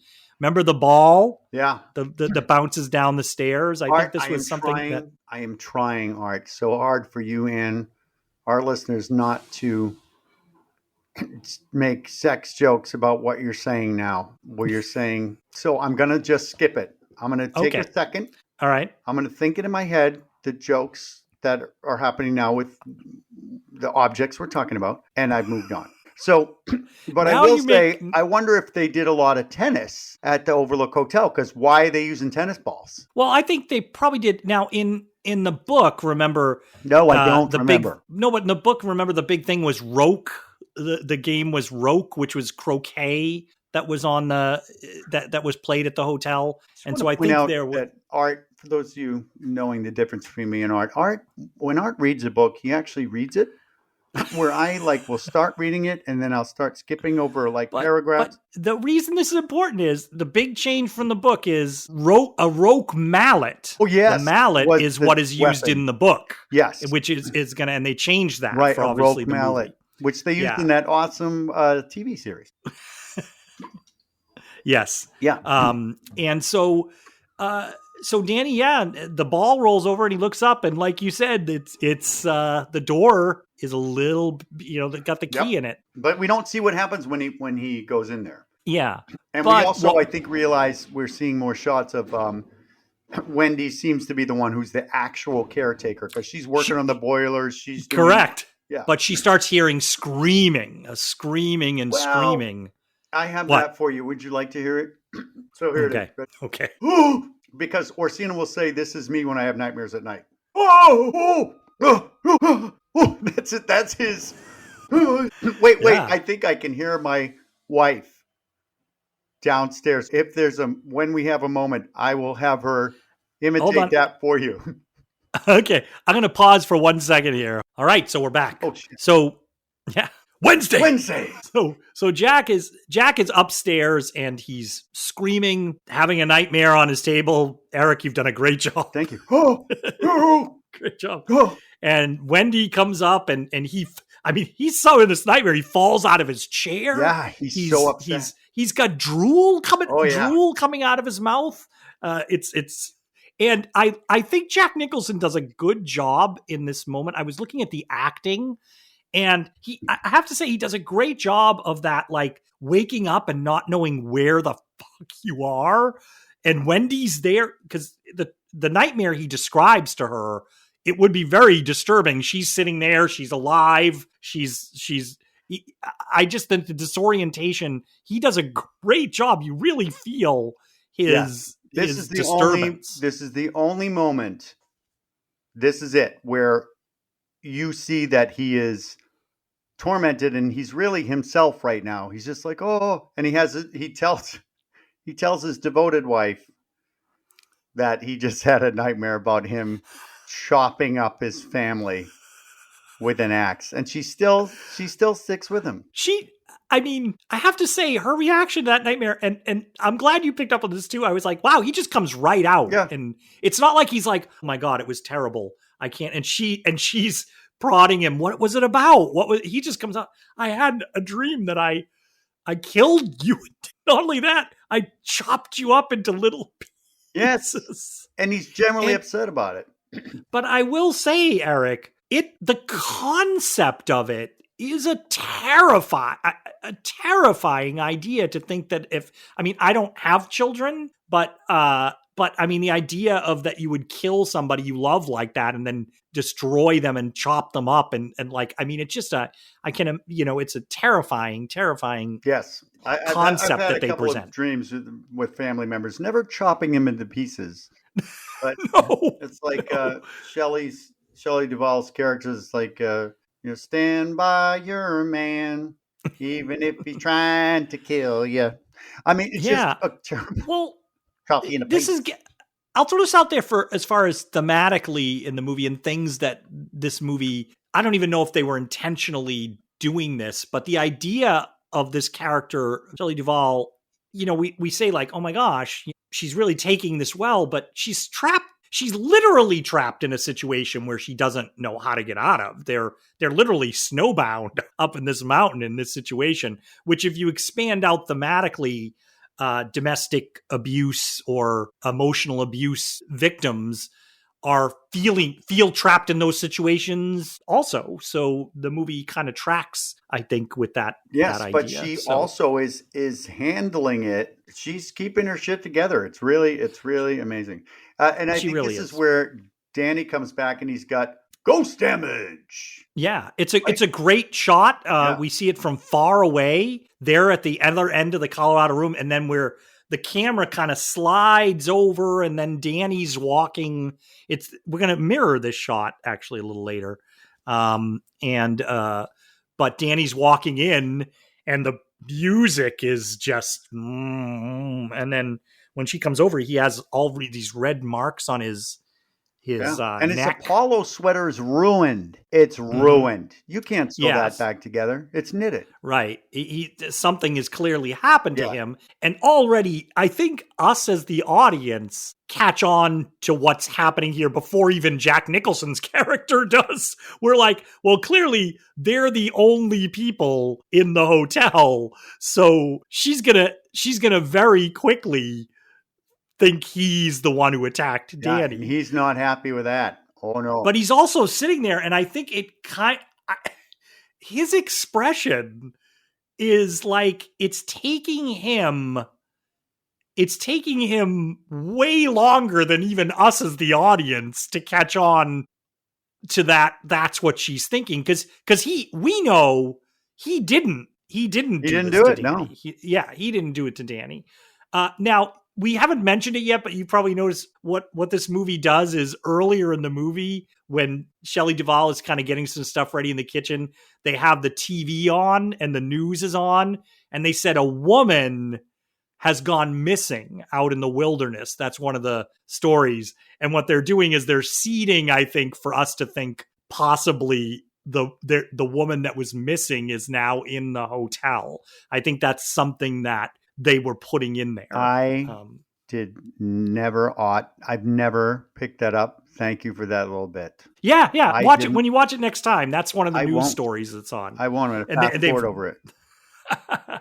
But I think, that's so that I think when you're watching it as an audience member for the first time or you don't know anything about it, because later when what we're going to see is the idea of, there's a woman up in the room, when Shelley Duvall is saying this, we as the audience might go like, is it that woman that disappeared? So I think because you go into it knowing the movie, you kind of dismiss that. Or depending on when you're watching the movie and you're listening to the TV, you might think it's Wile E. Coyote is in the hotel running rampant, right? Right. Meep, meep. So- right? Isn't he watching like Wile E. Coyote or something? He's watching a Yeah, there's Roadrunner on the TV. Roadrunner. Yeah, that seems to be the He's favorite got there. an But that was accent. on a lot back there, and yeah. Roadrunner. If he catches you, you're through. Oh my God. It's Roadrunner's the killer. No, the Coyote's the killer. Oh, wow. Thank you, Stanley.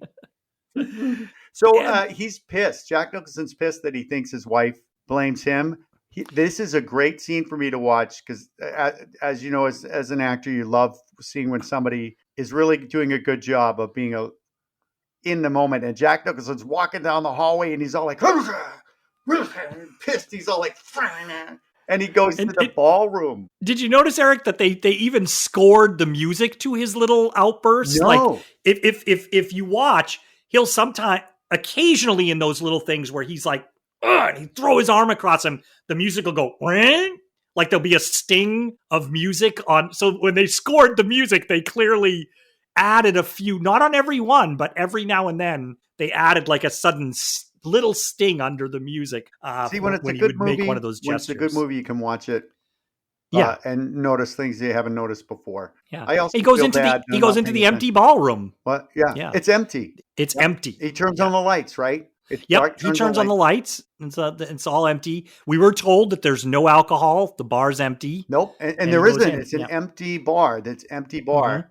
And then he goes and sits on the bar. And this is one of those times I'm thinking, Art, how many times did they shoot this bar scene? And did Stanley use the takes where Jack was just like, you know what? I'm just going to act like a lunatic. And he's just sticking his tongue out and he's like, and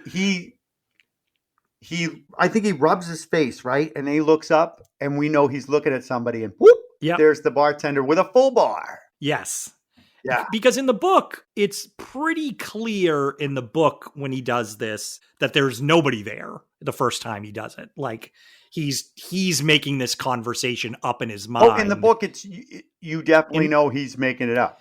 Yeah, in the book, the first conversation, the way it's structured in the prose is, I think, if I remember correctly, the way it's structured in the prose is Jack said, "Hey, Lloyd, how are you doing tonight?" And then the way it's written in the book is Lloyd said he was doing fine, but it doesn't actually put fine, Mr. Torrance. It's always like Lloyd said this, Lloyd said that, and they write it out.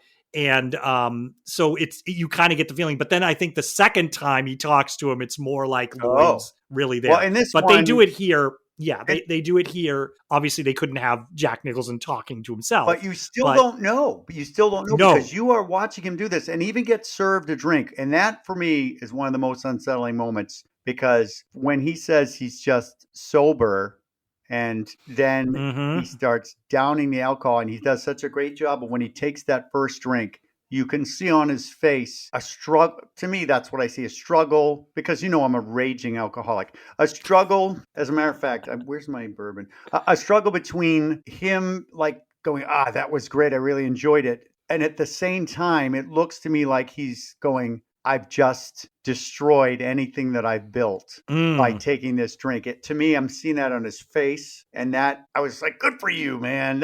You're doing a great job with this. It was very unsettling for me to watch him just drink the alcohol. It was very unsettling.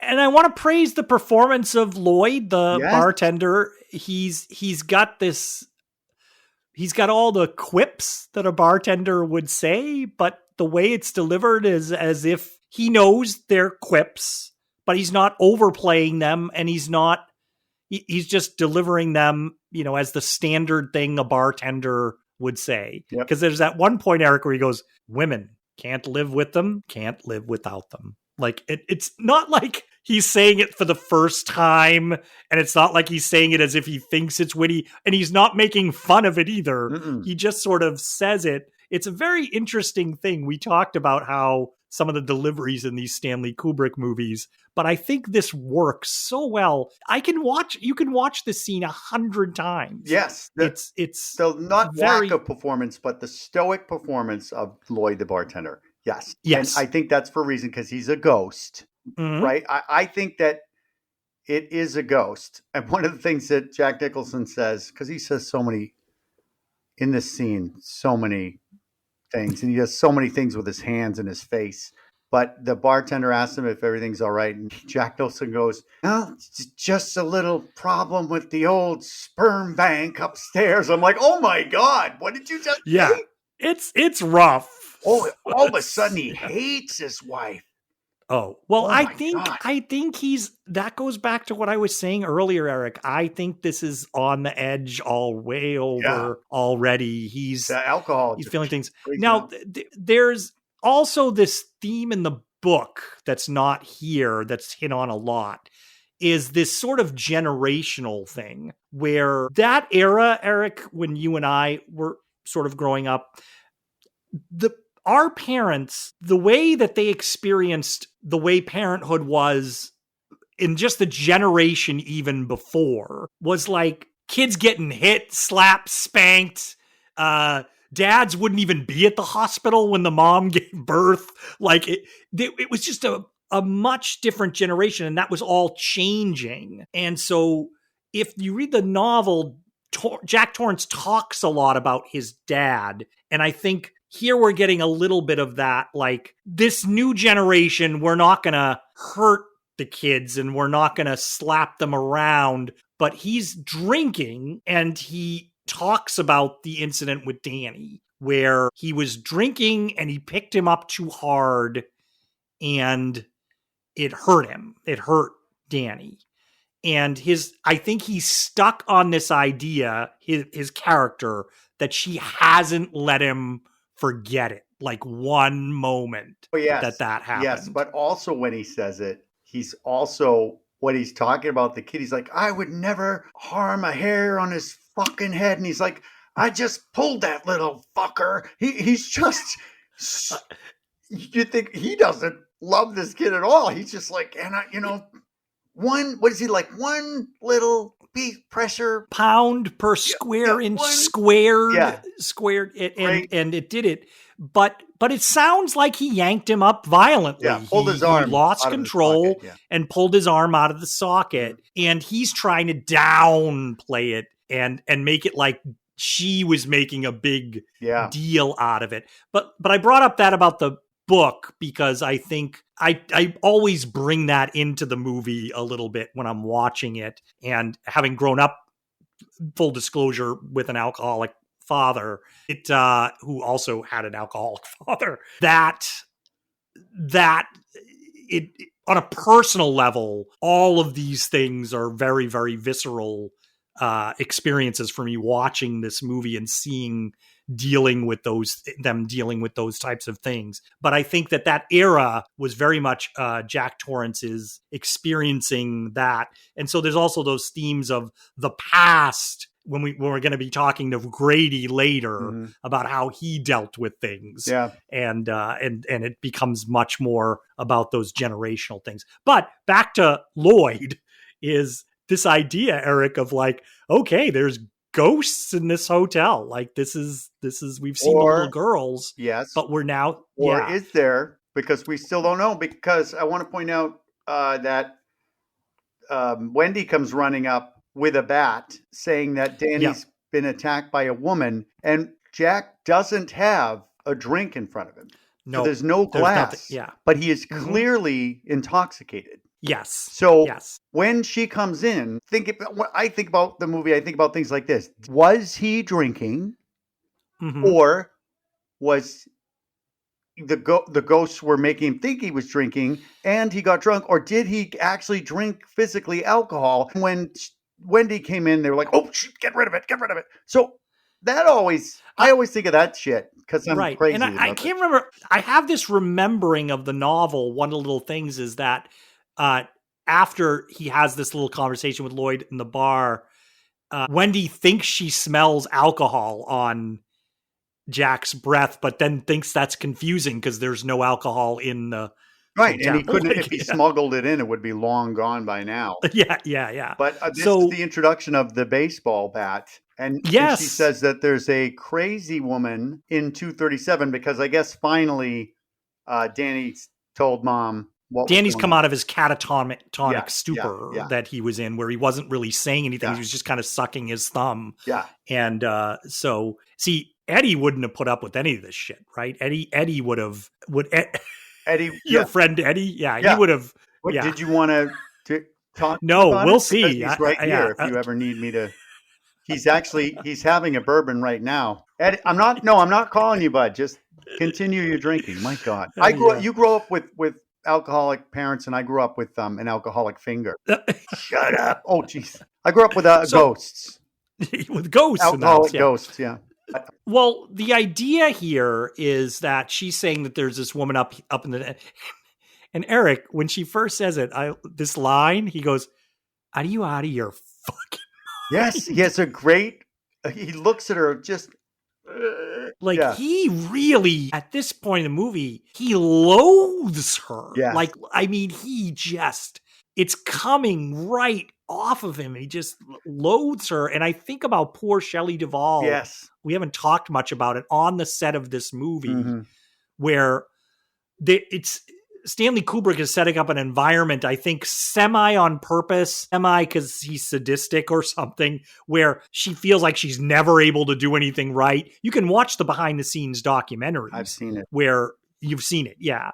And you can see it playing out right in front of you. And then she's playing a character where the person she's playing across from, the deliveries are like, you're a terrible person. And in this moment, I'm just like, wow, it must suck to be her on this set and having to deal with this all the time. There's so much to talk about with the behind the scenes, but in 2 sentences, we just touch on the fact that Shelley Duvall went through a nightmare of a process, and she hated it, but she doesn't regret doing it because it pulled out the best performance she's ever had. And even Jack Nicholson said, my God, she was incredible in this thing. But I think this is a woman in an impossible situation, this character in an impossible, dangerous situation, because I think she can see the husband's not right. And now her son has been attacked.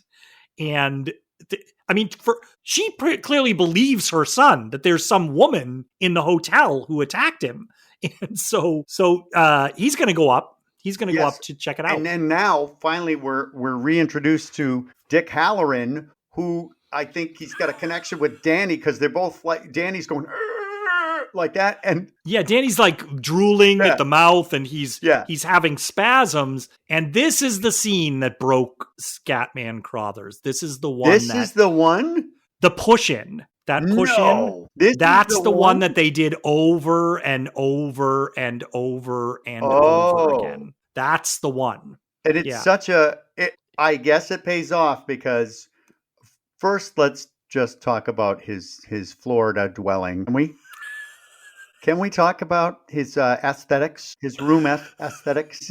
He's got a TV, right? He's on a bed. He's got a TV. A TV that's I would say maybe, what would you say, maybe like the length of, like, not far from the foot of the bed, the TV. Yeah. Like, there's not much room between the TV and the bed. And on the wall facing him is a beautiful painting. We pull back. It reveals slowly. Yes. Of a naked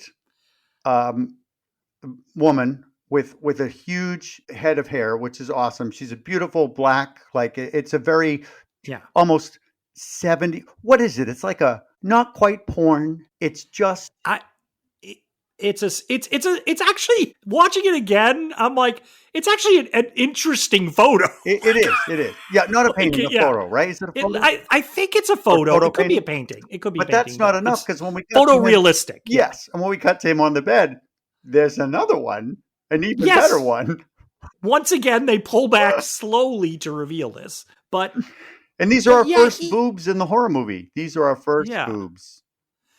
4 boobs. A set of twin boobs. Can we say that? That's twin boobs. And then we're going to see some later too. Yes. Spoilers. Yeah. But so you're saying this is the scene. He's on the bed and he's getting a message from Danny. So he's just watching a show, and then all of a sudden he just has this look on his face, and it's amazing. So I guess what you're telling me is, if Stanley hadn't made him do this a bazillion times, it would suck. I'm not sure. I don't know. It's great. It is great because you get it. There's no dialogue. There's no voiceover. There's no, Like there's no.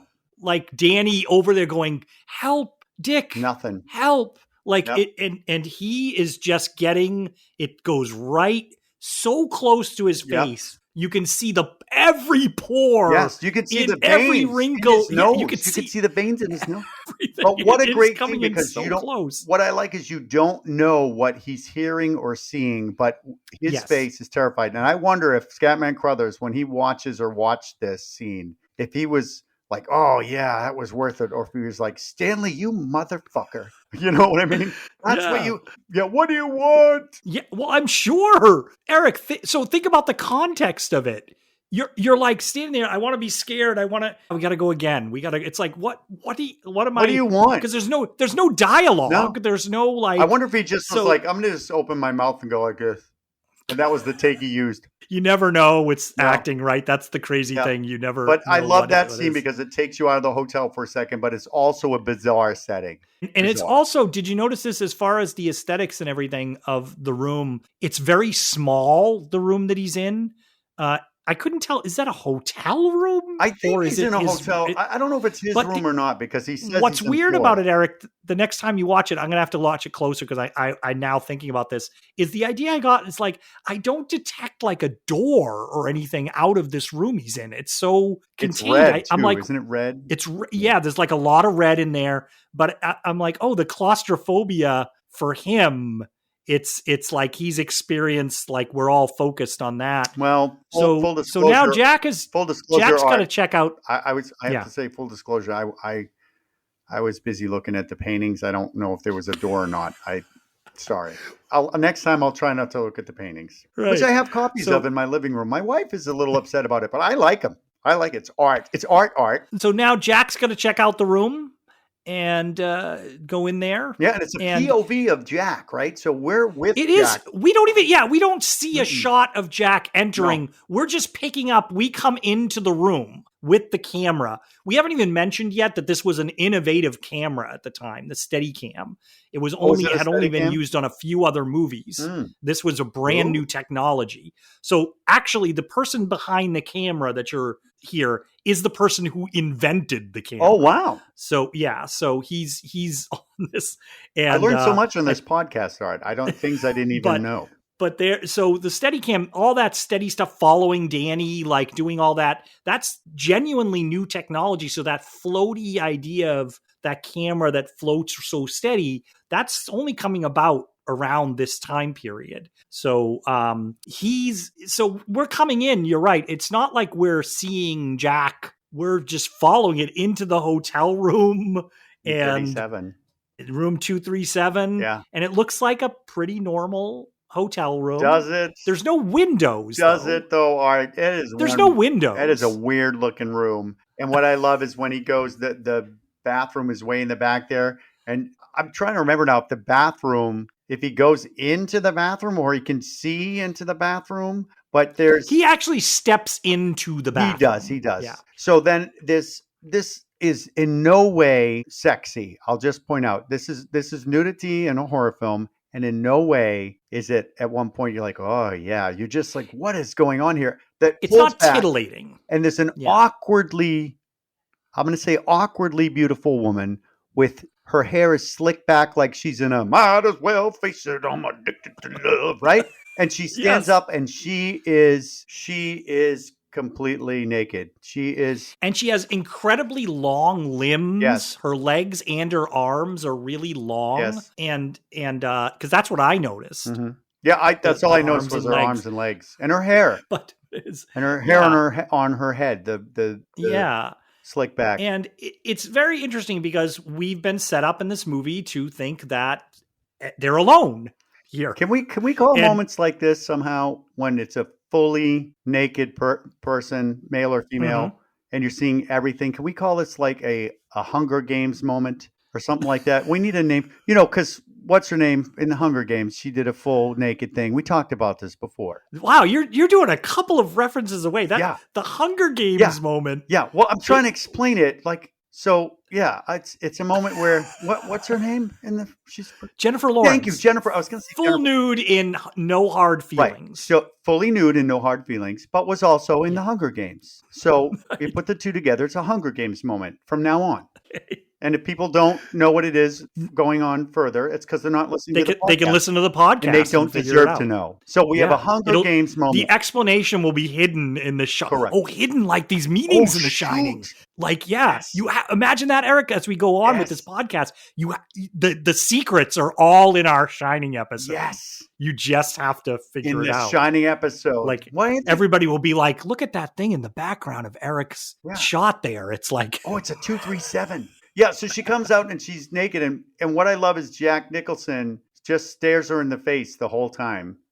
And she does too. Yeah. She's not breaking her gaze either. I noticed that. Yep. Like she's looking and she's kind of has the same expression, right, on her face the whole time. Yep. Nothing. And fun fact is that first and only acting experience for this woman. Yes. Right? And for the next woman. What next woman, Art? What is that next woman? What are you talking about? Yeah. So he moves over and he embraces her. Yep. Well, she's not really doing. She does. Yeah, she touches him first, and then he's slow. Do you notice it? It's very slow. And what's interesting? I couldn't tell watching it like so specifically. I'm like, is he? He's almost like not touching her. Like when you look closely, it's his hands are a little bit off of her. Mm-hmm. Oh, so you noticed that too. And I was like, is this that it's awkward because it's a completely naked woman and he's fully clothed? Yep. Is it awkward for the actors or is there some reason he's not? I don't know, but that kiss, the kiss is pretty awkward. Yeah. They go in for a kiss. It's like one of these kisses. Yeah. And what's this other woman you're talking about? Well, he looks in the mirror so he can see himself kissing this woman in the mirror, but her back, suddenly it doesn't look like the woman that we've just seen. And it's bloated on.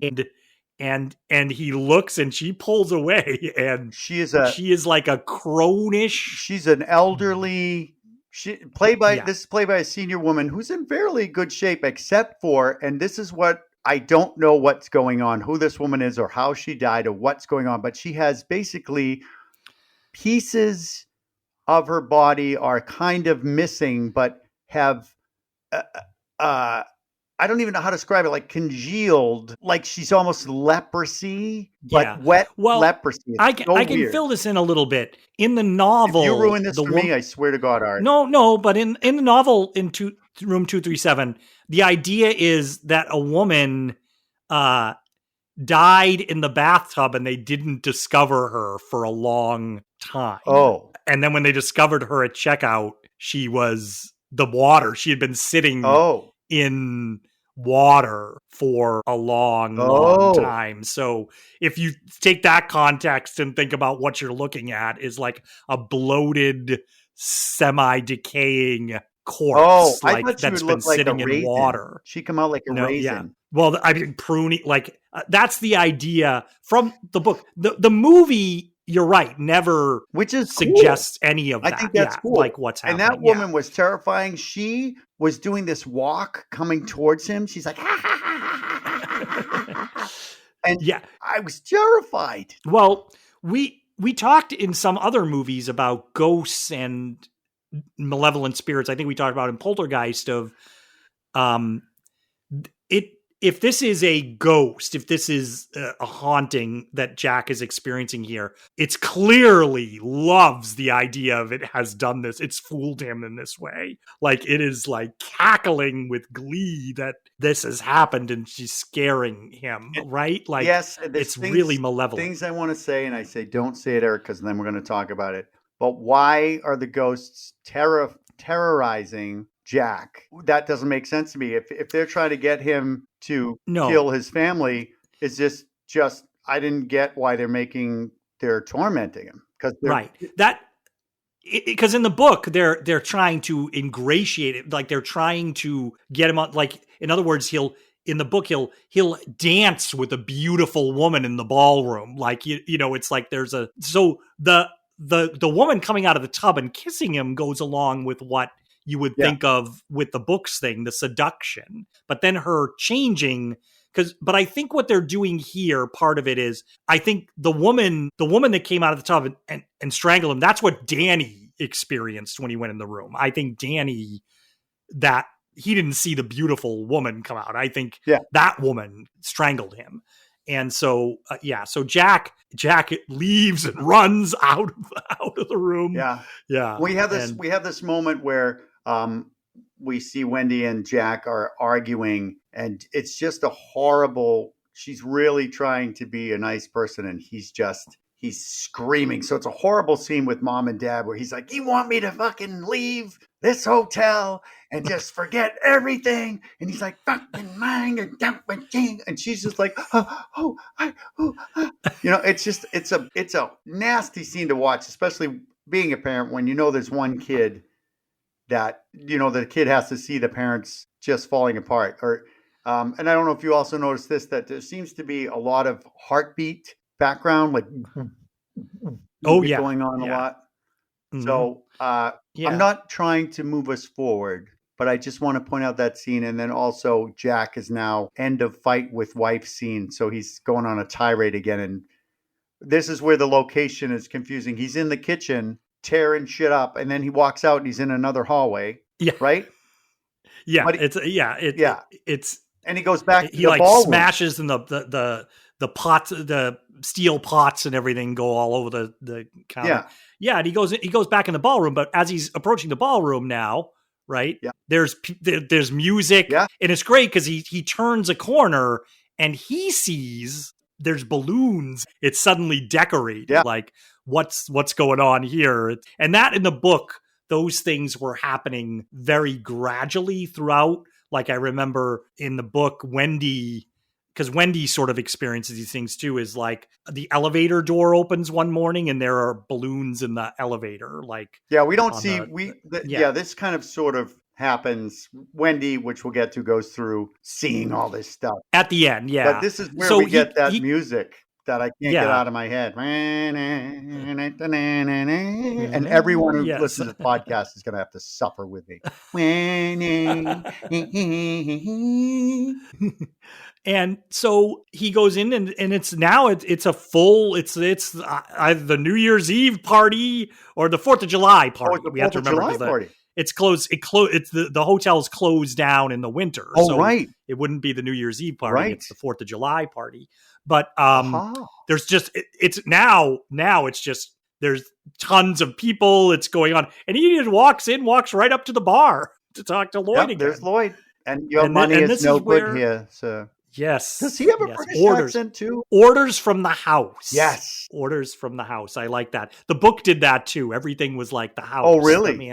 Yeah, everything was like from upstairs or from the house or it's always like this sort of vague idea of like you're thinking like the hotel itself. And that's where Jack's like, I want to know where my drinks are coming from. In time. Yeah, it's not a matter that concerns you right now. Yes, this is the only scene where I think that there's a ghost director, right? So they're haunting the house and like, okay, listen.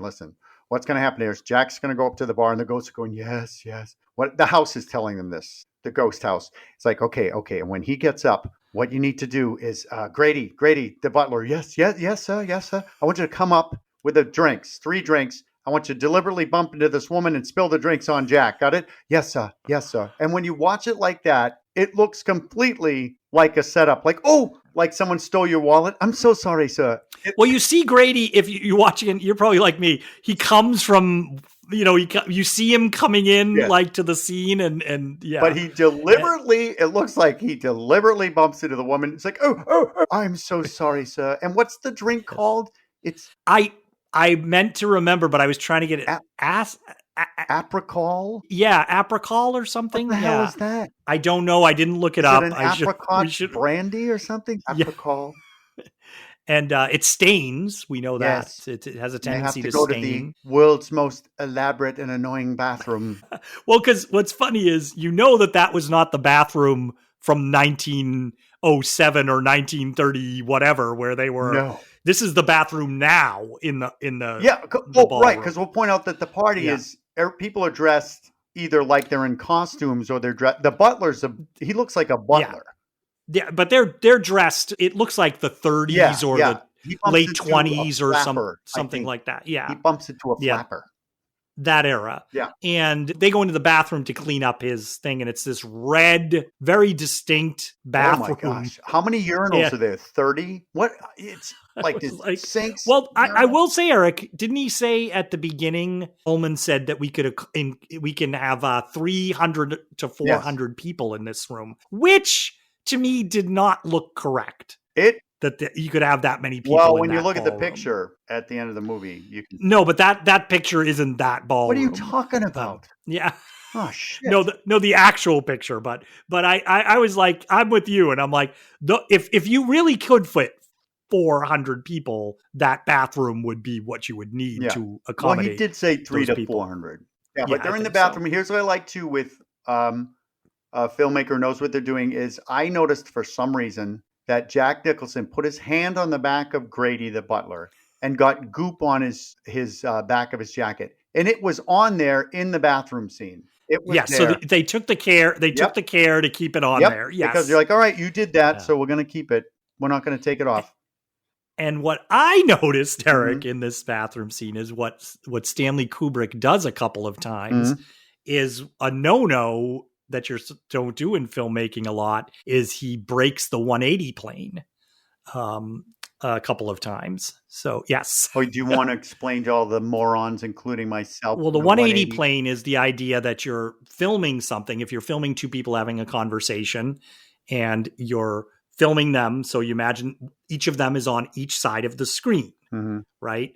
That is your 180 degree plane. So even if I move in for a close-up on one of you or a close-up on the other one, I still stay on this side of them. I don't then move the camera to the opposite side of those two and start doing that because the visual language will throw the audience off. It's very disorienting. But in this scene, in the bathroom, Stanley Kubrick will cross that 180 plane. So you'll have Jack talking and they'll be on one thing. And then the camera will completely flip to the other side of the two of them to look at Grady or vice versa. It's you'll notice it now when you watch it. It's like they flip the sides. Which makes it an unsettling scene. Oh, hold on. What? Eddie, what? What did you want to say? Who gives a shit? Art's very good at, learned about movies. I don't give a shit. I just want you to talk about what the butler says. All right, fine. Any more bourbon in the house? Eddie. I swear to God, I'll go down and go right up your... Okay, that is enough. Whoa, Eddie. I was going to say nose, you pervert. Jeez, oh my God. I'm so sorry.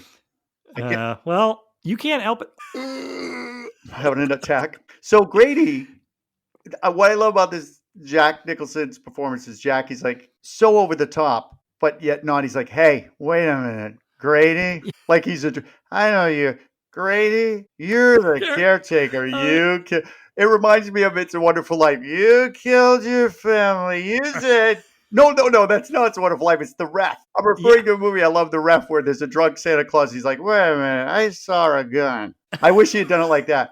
Wait a minute. You killed your family. You did. And it doesn't make sense because then he goes, and then you killed yourself. And the butler's like, Grady's like, well, I don't recall that. So you did. And then he admits it. Yeah. It's an interesting scene because he's not, it starts with him not agreeing with this idea that he's this person, but then he's playing around. Well, it goes into the whole thing. Your idea of this is like, it's all stage managed. Correct. Everything is stage managed to do this. And so he also starts to talk to him about why he did it, why he murdered. It's because they were, they were misbehaving. One of my daughters tried to light the place on fire. with a Pack of matches. Yes. Yes. So I corrected her. And my wife tried to stop me, so I corrected her as well. I used to correct papers because I was and I know we don't want to just be just imitating lines, but another line from this that I liked when I watched it again is he says, he is a very willful boy, a naughty boy, if I may be so bold. Yes, I love it. I think we should just role play. And then Jack Nicholson says, it's important. Jack Nicholson goes, it's his mother. That's the way he says it. It's, he looks around and it's his mother. Yeah. And what is great, he said something about you have to be, I don't know the line, but you have to be more forceful or something. And also he's a racist. Oh, yeah. Oh my gosh. He says that Danny's contacted. Yeah. What does he say, Eric? He says he's referring. This is a podcast. We need to understand.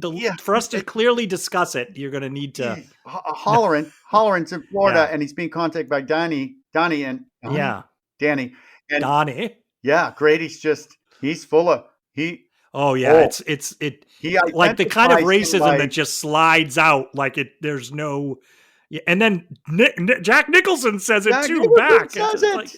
Like, but he says it like, what? What do you do? So I don't know if that was in the book, that kind of visceral. Yes. Oh yeah, that was definitely in the book. That. But now he knows he's like, your son's being a little dickhead and has summoned this guy. Now in the book, what happens right after this, right? What happens is Grady or whatever says, come on out here. There's something to show you. And the whole crowd is gathered around, and it's like as if you're waiting for the countdown to New Year's Eve or whatever. And they're all around this clock as it's counting down. And it's a very elaborate clock. And Grady's like, something interesting. I think you'll like this. And when the clock goes off, it's like an elaborate, like cuckoo clock. And a little boy comes out. And then a guy comes out with a big mallet and starts bashing the little kid on the head. Oh, wow. And the crowd's all going, oh, yay. And that's what Jack sees when he comes out of the bathroom. I think I might. So if I have very little attention span, but I will try to, I have the book, I think. Yeah. So I'll try to maybe force my way through it instead of watching real. But that's but just to put that in, I know that it's in the book. The movie is different from the book, but like I just always remember that's what happens when he comes out of he goes back sort of into the party, and then the party sort of is wrapping up the crescendo. That's what everybody's watching, and so he's being accepted by. I think everybody's slapping him on the back, like, "Hey, and let's watch you killing your child on this little thing." And this is where. I'm kind of skipping the scene where that's okay. Danny's possessed by Tony, but Jack goes to the radio and he takes out the plugs. The plugs for the batteries. I don't know what they're old school plugs. Can I just if you go back a little bit about the no? Can I just wax a little detail about that? Yeah. What I love is he goes in. Mm-hmm. I love the detail of this. Sometimes in movies, he goes in and he tries to take the top off and it doesn't quite come off. And he fishes around the back and finds that there's like 2 screws that he's got to unscrew. And he sort of unscrews them. And then he's like, okay, this slides off. And then he slides it off and he takes it. I'm like, it's so funny to see that in a movie where it's like, he didn't just take it the top. It's like he really had to figure out how to take it. Yes, it wasn't, I know how to do it. I thought it was good. But then he drops it too. He's like, drops it. I remembered very wrongly. It's a different movie now, I realize. I was waiting for him to smash the radio. And then I realized, oh my gosh, no, that's the thing. Yes. He doesn't smash the radio. He just takes the parts that takes those things out. Yeah. Yeah. And you know who's on his way though is Dick Halloran is. Yes. They always cut to him like why do you think that is? Because they cut to Dick Halloran in moments of getting closer and closer, like he's on a plane.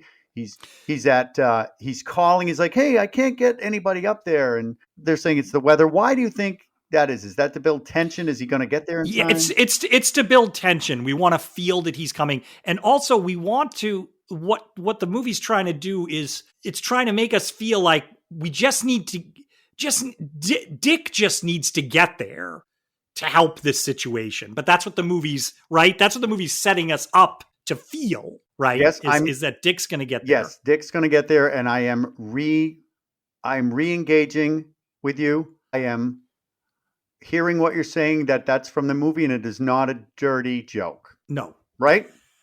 I'm That's really right. trying. Dick's, if one thing we know, Art, is true about this movie is Dick's going to get there. Why are you? And he's going to get in that. He's going to get in there in that hotel. Yeah. Well, this is.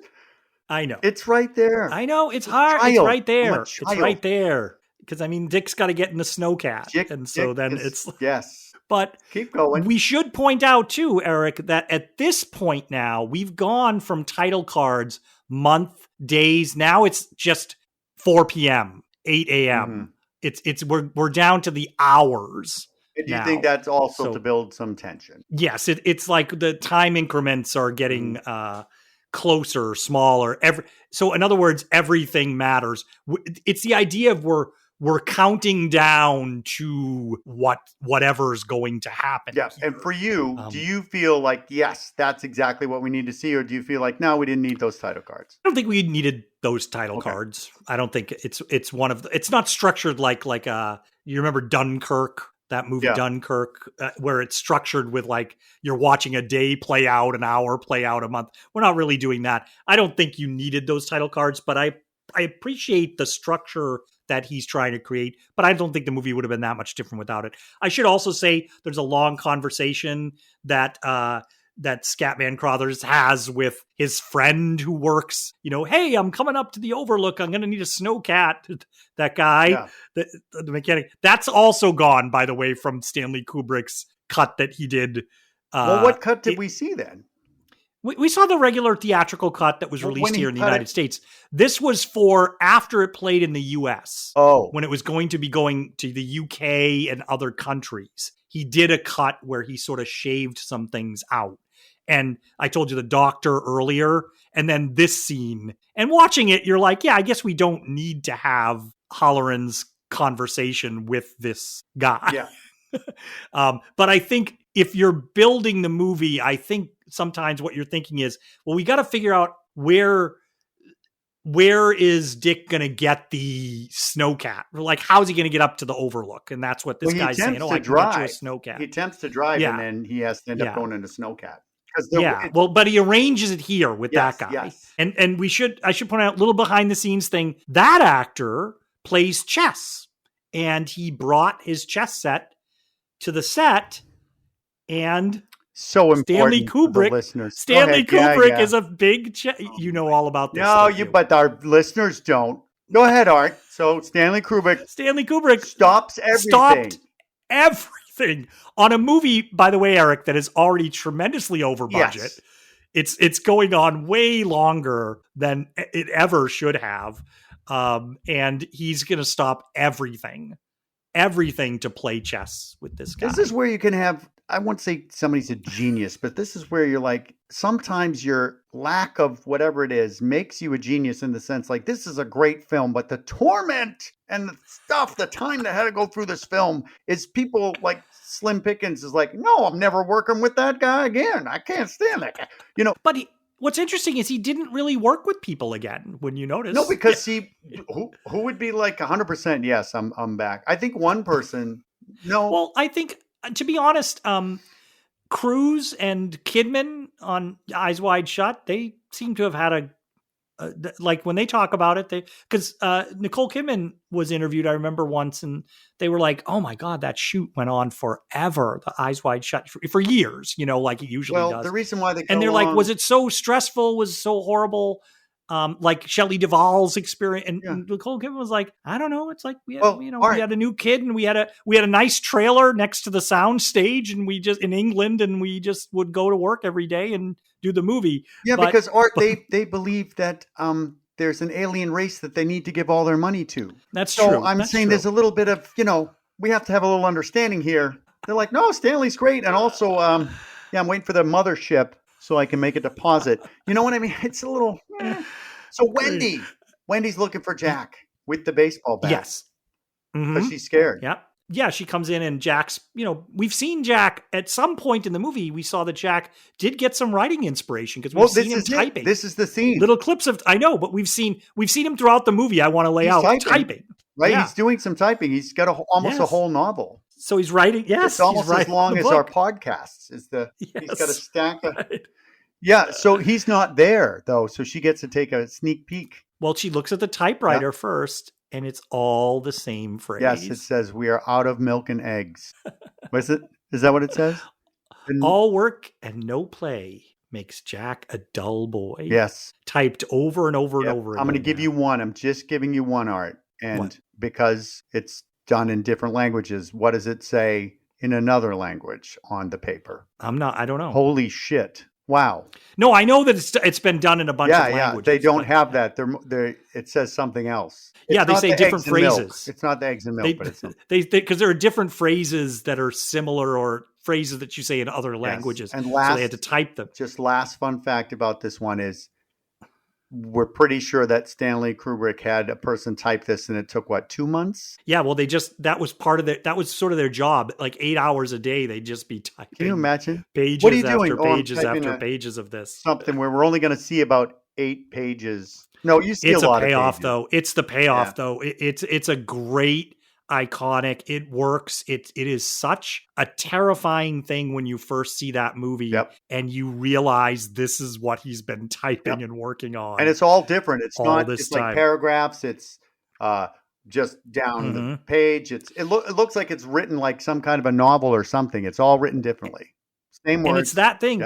It's that thing of back then still, we didn't have computers printing out, like that. He has a typewriter, so it's all typewritten. So the impact of that he's this is what he's produced, and it just keeps going. It's sort of like the magic trick, like you said. Sometimes the best effects and what it affects you is our brain can't process what it took to create the effect, so it makes it. So when we're looking at this, somebody really, like you pointed out, typed all those pages in real life. So what we're thinking is, for this payoff, he typed it. He did it, and she's she's so good in this. She's like,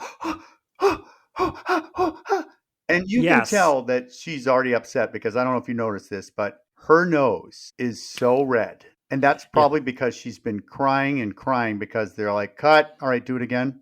Oh my gosh. Do it again. So Jack shows up, but not a jump scare. No, it's very smooth. It echoes. It's almost like the reverse shot, Eric. This is what I was pointing out earlier. When Danny came into that room with his neck all things, we followed, and then Danny sort of appeared in the frame. And this is the same thing. The camera slides over along pictures, I might say, old pictures. Yes.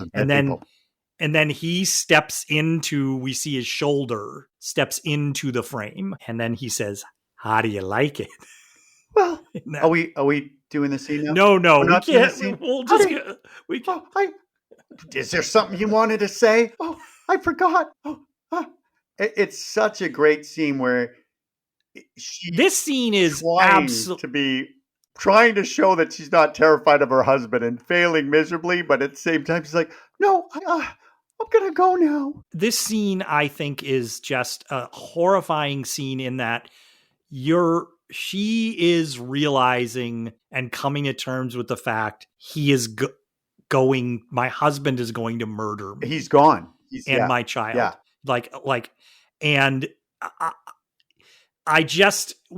he goes over and he flips the pages on the book, like he just looking at them and he's a lunatic. The way he's talking to her. Yeah. And it's so condescending. Yeah. He's like, you think for once about my needs or something like that. And and also just like, you think maybe we should take Danny to a doctor. And she goes, well, I don't, if that's possible. And he's like, if it's possible. Yeah, he's imitating her. Once again, Eric, this is another famous scene that just had a lot of takes that they did this. And when you watch Shelley Duvall in this, and you're like, my God, this woman had to do this scene how many times? She is a wreck. She's emotional. The acting she's doing here, I'm like, people really Razzie Award? But that's the thing too. It's not acting for her. She's in this moment because she's been so torn down, and it works. She's sobbing. Her face, if you look, it's not makeup on her face. Her nose is just completely red with that sobbing And she's Mhm. like, and she's backing up the stairs. It a great. it is really great because you realize he's backing her up, and there's that one moment when she's near the stairs where she's looking, she like, where do I go? Yeah. And I like this because it's like an instinct of a human. Well, if I start backing up the stairs, at least I get a higher ground. Maybe I'm on a higher ground, and he's just keeps going up, and he starts doing that, reaching out and putting his tongue out, and then he'll go like, la, yeah, he la, la, did with his tongue. He's like, Wendy. Yeah, and that's a product, I Give me think, the bat. Eric, of them doing all these takes, right? It's got to be all these art. takes This has over got to and again. be where one of the moments. He's like, I'm just going to do some crazy stuff, and they're going to put it in the Yeah. movie. Look at us. We're both like, And- this is because it's such a great scene. It is, And we have to I do think- art. You have to give me, hold on. He's not letting you do the lines. He's a dick. Listen, we can't do everything we want to do in this podcast. All right, but I swear to God, you should break up with him. It's not like that. Fuck you. Oh my God. Where he's like, Wendy, I'm not going to hurt you. I'm not going to hurt you. I'm just going to bash your brains in. I'm just going to bash him right the fuck in. And I always thought it was, I'm just going to bash your fucking brains in. So there's another one of those where but it's such a great thing. No special effects. Nope. No ghosts. Nope. No monsters. Nope. It just lingers with you. This is a very, very scary scene because when she starts, like I said, now it's clear. When he says that, any hope she might have had that this can turn out all right. When he says that line, I still remember from the first time I saw the movie. You're like, oh my God, he's gonna murder her in the worst possible way. He's gonna bash her head in. Yep. Oh, and now she's got to start getting defensive. She starts actually swinging it at him, and then he turns serious for a second. Where he's like, hey, put the bat down. Yeah, like, because he's getting close. He realizes she's not going to do it. And here's what I love too. It's not one of those swing, cut, hit, smack, roll. But she hits him in the hand and he's like, what? And then she hits him in the head. And I still don't know what happened there because it's not a cut. No. And then, I mean, the bat, there's a couple of times she's swung the bat where you can tell this is not a real bat. Huh. I think you can see a little give on the well, rubber you ruined bat it if you watch it a million times. But I will say this, that that clock and him falling down the stairs is a pretty good stunt double for him. Yes. When he falls down that stairs. You think it's him falling yes. Yeah. And he falls down and collapses. Yep. And then we get a scene we don't see her doing it, but we see him being dragged around the floor and him coming to. The tension for me watching that is like, oh my God, he's waking up and he's like, oh. But what he's pretty out of it. Yeah. Why you? It's great. She drags him into the freaking closet with all the meat. Was it the canned goods? That's the storage thing. It's got all the canned goods, all the peaches and everything like that. And you can't open it from the inside. And all of this we've seen in the opening of the movie. They've showed us all these things. They showed us the storeroom. Yep. They showed us everything. Yeah. Yep. And it's a great scene because he wakes up just as she's closing the door. He just barely fails. He's got all his faculties. To get out. Yeah. But now he has a limp leg. His legs hurt. Yeah, because he crashes. It's one of those things. He gets up. He doesn't realize. I think he's just sort of starting to realize what has gone on. Mm-hmm. And then this has one of those things, Eric, too, where she doesn't realize there's an extra lock on the door, so she's trying to open it, and she doesn't realize. It has one way. It has one deadbolt, but there's another little one on the handle of the fridge, and then she realizes that it's all, like you said, it's like, oh my God, he's gonna wake up. And then she's got him, it's pretty resourceful. She's got him in this freezer, and so he can't get out. And she says, I'm gonna just take Danny down to side. I'm gonna go now. And here's another thing I love where because I know you can talk about the shot where it's shot underneath him and he's looking up. It's a great shot where we see from underneath looking up where he's got his hand he's ready to come out. But he's acting. He's like, oh, Wendy. Like he's acting for himself. I hurt my head real bad. Like, and then he's kind of like, it's almost like he becomes a different person, Eric, Yeah. all of a sudden. Like there's like a little weird, like you're like, is he trying to fool her? Because he doesn't sound I like think himself. he thinks the ghosts are watching him, and he's got to be like, watch this, guys. Oh, I hurt my head. Like almost you give him a thumbs up. So, but it's really good, and she doesn't let him out, and he's pissed. Yeah, but then Oh, also the line. What? We do this all the time in my house, because she leaves, and he's like, hey, Wendy, why don't you go check out the snow cat in the radio? Why don't you go check it out? Check it out. Check it out. And he's like, laughing and he's banging the on the door and he's laughing. The snow cat in the radio. Yeah. And I think this is just a good lesson for filmmakers. You said I'll talk about it, is when you watch the behind the scenes documentary of this movie, this is one of the scenes you get to see being made. And you literally get to see Stanley Kubrick trying to figure out the angle to shoot this shot from. And he's going from the side. He's going from and then he realizes he gets on the floor and slides down under. I told you you're going to talk about it. No, but it's great because I think great. for filmmakers, it's like, try to figure out, you don't always have to shoot just straight on. No. There might be an interesting way to shoot this. And cutting. You don't have, this is a good example of, you don't have to cut. Was like, what are you doing? What are you doing? What are you doing? What are you doing? Yes, right. Sometimes just let us absorb the conversation and just thank And God. there is an interesting thing here too for actors, is it's an unnatural thing, because what he says in that behind the scenes documentary is and you'll notice when you're watching it, is Jack Nicholson's leaned against the door. So they're shooting from under him up. So Stanley Kubrick is like, you have to keep your head down. You can't talk to the door because I won't be able to see your face. So it's a little bit, it looks natural when you're watching it, but the actor has to kind of adjust themselves in an unnatural way and like commit to looking down. And that might have helped him with that performance. It's great. That crazy performance he has. Yeah. So she's going to go check out the snow cat in the radio. Yeah. Love it. So she does. And you can see at this point how horrible the weather is. Like, I think you always go back to the book, but in the book, I think the snow is covering the hotel, like piling up. This one, you can see it's piled up, but not, it's against she can get outside.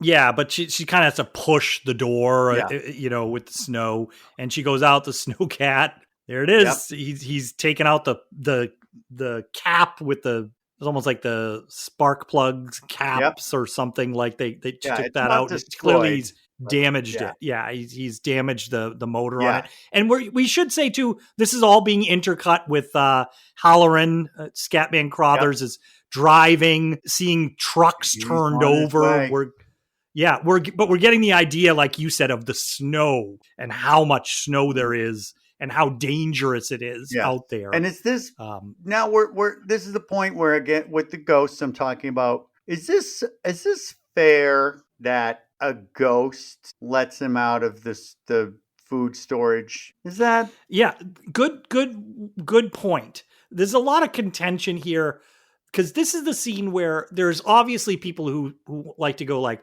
maybe there aren't any ghosts. Maybe this is all just in his mind. And you're like, well, this part, somebody clearly lets him out of. Who lets him out? It's Grady. Grady's talking to him. He's like, are you sure?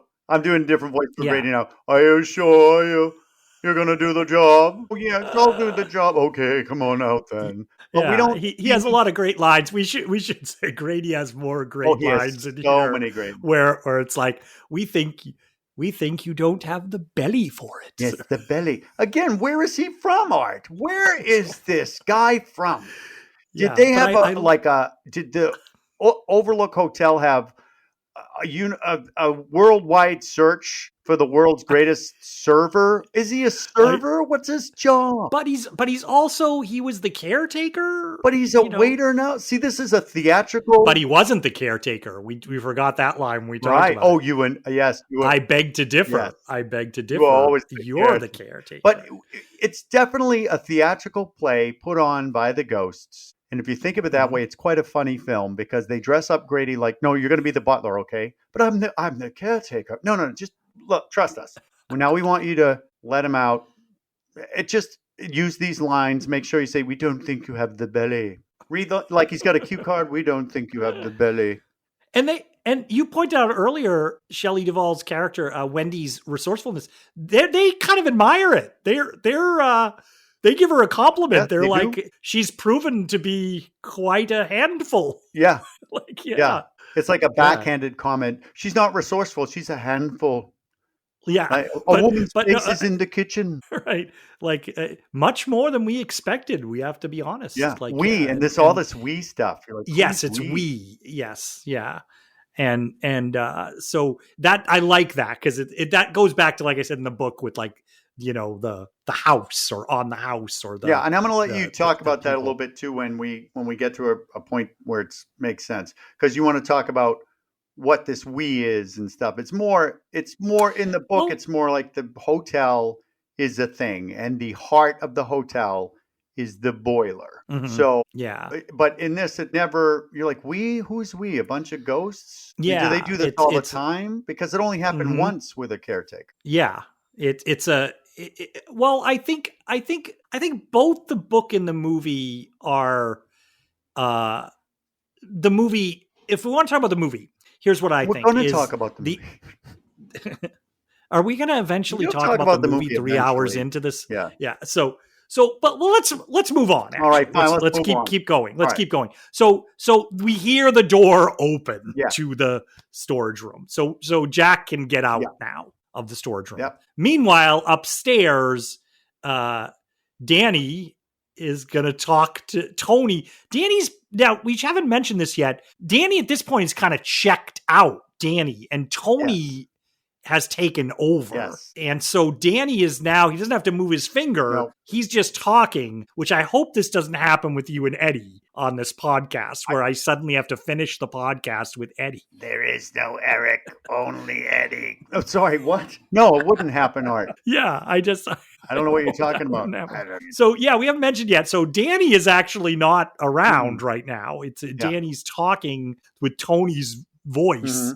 And they're in the bedroom, and this is where we get the famous. In the movie, it doesn't quite hit as the same as it does in the book, because the book, the concept of the word REDRUM comes up throughout the book. The word REDRUM, so you've heard it a bunch of times before it's revealed. Whereas this, it's just Danny starts saying REDRUM. Yeah, and you think he's going to kill his mom because she's exhausted on the bed and he's got a knife. Right. So he writes it in lipstick or whatever on the door backwards. Except for one letter.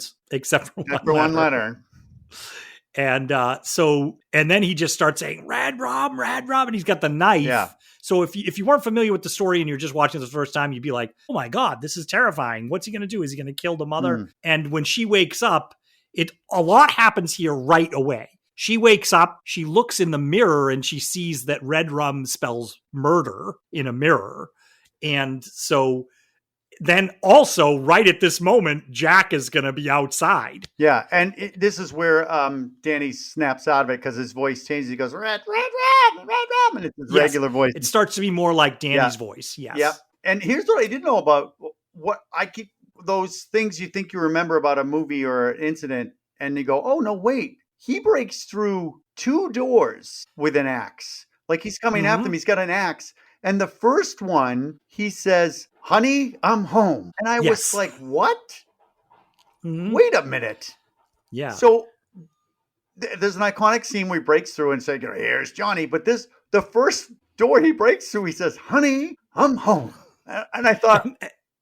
And famous lore for this movie. You don't have to go far into IMDb trivia to say, like, I think they went through 62 doors. I think shooting this scene. Ridiculous thing. So once again, you have clearly Nicholson is been doing this a bunch, and he's just throwing out things like those lines, and then. And for those of you who don't know the movie and have no idea what the scene is they're locked in the bathroom. While, my cats are fighting. They're fighting over Eddie. Put Eddie down. That's enough. REDRUM. Shut up. So they're in the bathroom, and there's one of those little bathroom windows, those annoying bathroom windows, and they're trying to escape, so they stick Danny through there.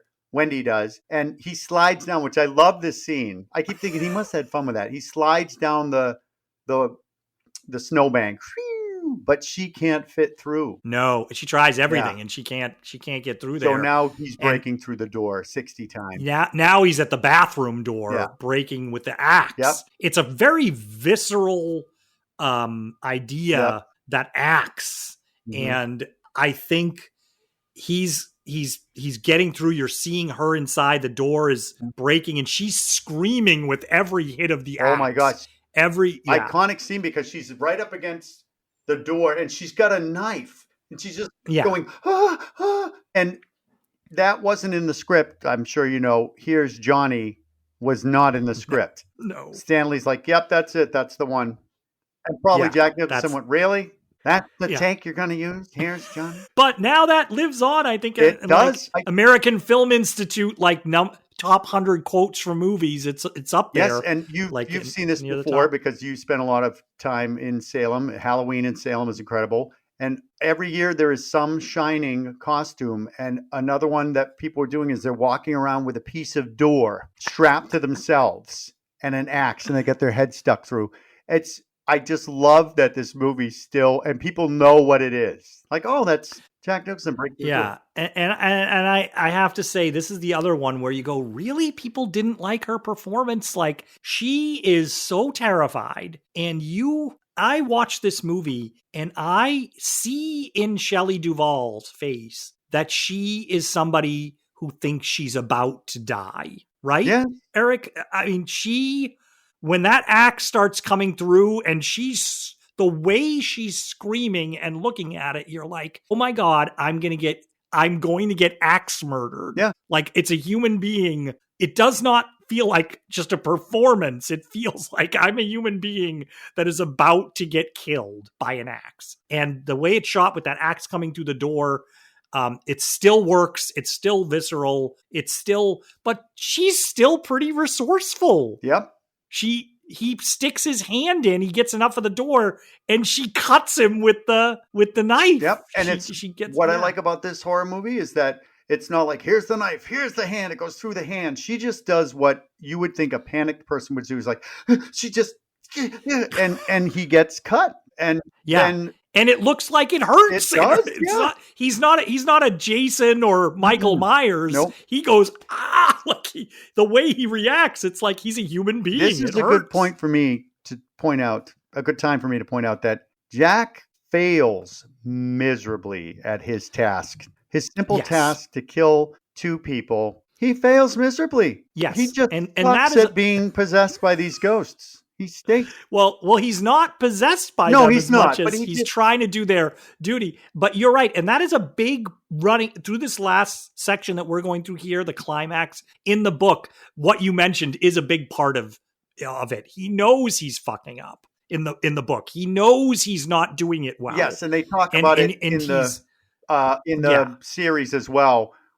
They're like, you're messing up, you're doing this. And then there's other things I'm glad they didn't include, but like a fire hose. Fire hose that comes to life. You don't need, but yeah, it's very much, that's a big part of the book is he knows he's not doing well with this. But like you said, he's not. And then what saves her in this moment is hearing the snowcats coming up. Right. So they're hearing Dick Halloran has arrived. Halloran's here, finally, So I think, like I said earlier, we're meant to believe once Halloran gets here, that's good because they're safe. And he comes in and he's doing a great job even here where he's like, hello, anybody here? And this is an older man. So he's pushing, 60 something, right? Scammach Brothers. And the hallway where he's walking in, you see that Jack knows he's there. But then all of a sudden there is no Jack. And this is the scene earlier. I think I was talking to you. Every time I watch it, if I haven't seen it in a while, there's all these columns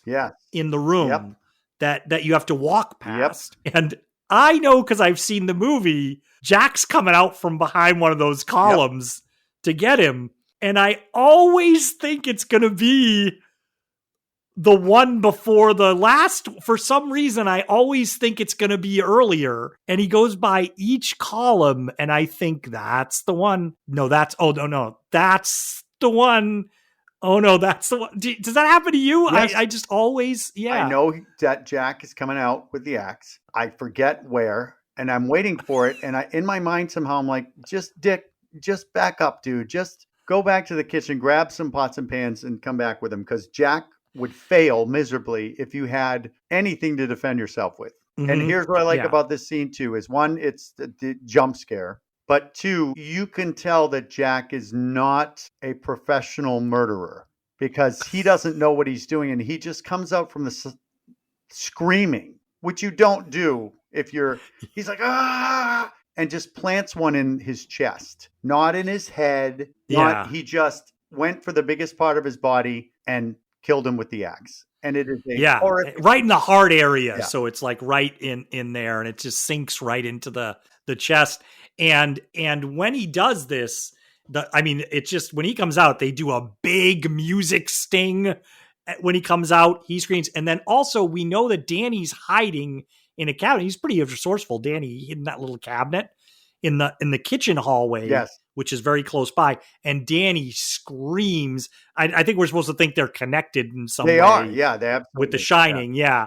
And so he screams, and we see that it's a great shot where Jack rises up into the frame with the axe, and it's a close-up. He rises up into a close-up because the background starts blurred. I just noticed this. And so they focused the camera length, the focal length, to where he's going to be rising up, and he just looks, and you see like, oh, he knows Danny's close by. Danny's giving himself away.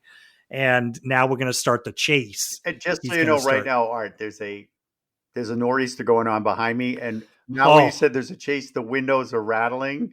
Oh gosh, yeah. So, and it's darker here. So yes, we have the Danny's now runs outside and goes straight for the hedge maze. Yes, smart. Yeah, smart to go in there. I mean, time Art built up for Scatman Crothers, built up. He's there. Bam, he's out, and he doesn't die in the book. No, he doesn't die in the book. In the book, Jack hits him with the mallet. It's a mallet. Yes. And I remember viscerally, he hits Halloran on the side of the head, and it goes down. It takes the skin off his jaw. Oh, that's a Stephen King right there. Right. It just peels off so that his teeth are so of course he looks with the blood like he's dead, but Jack leaves him on the stairs, but he's not actually dead. So he survives in the book. Hell of a scar. But, yes, right. When he's talking after that, he's going to be like, you got your shining. Yeah. And Stephen, you're right. Stephen King is good about those little details sometimes of how things happen. Yeah. And so Danny runs out to the maze. He's following him. This is all just so great. The way this is lit, the snow, and the image of Jack Nicholson hunched, limping with the axe is so powerful. This is why Stanley Kubrick, to create these images where we just see this, it's misshapen, and he's just given into he's gone. Murderous rampage. And he's gone. Plus he's not dressed for the weather. Neither is Danny, but those lights, you're right, with the hedge, the lights lighting the hedge and hitting the snow, it is such a surreal alien area.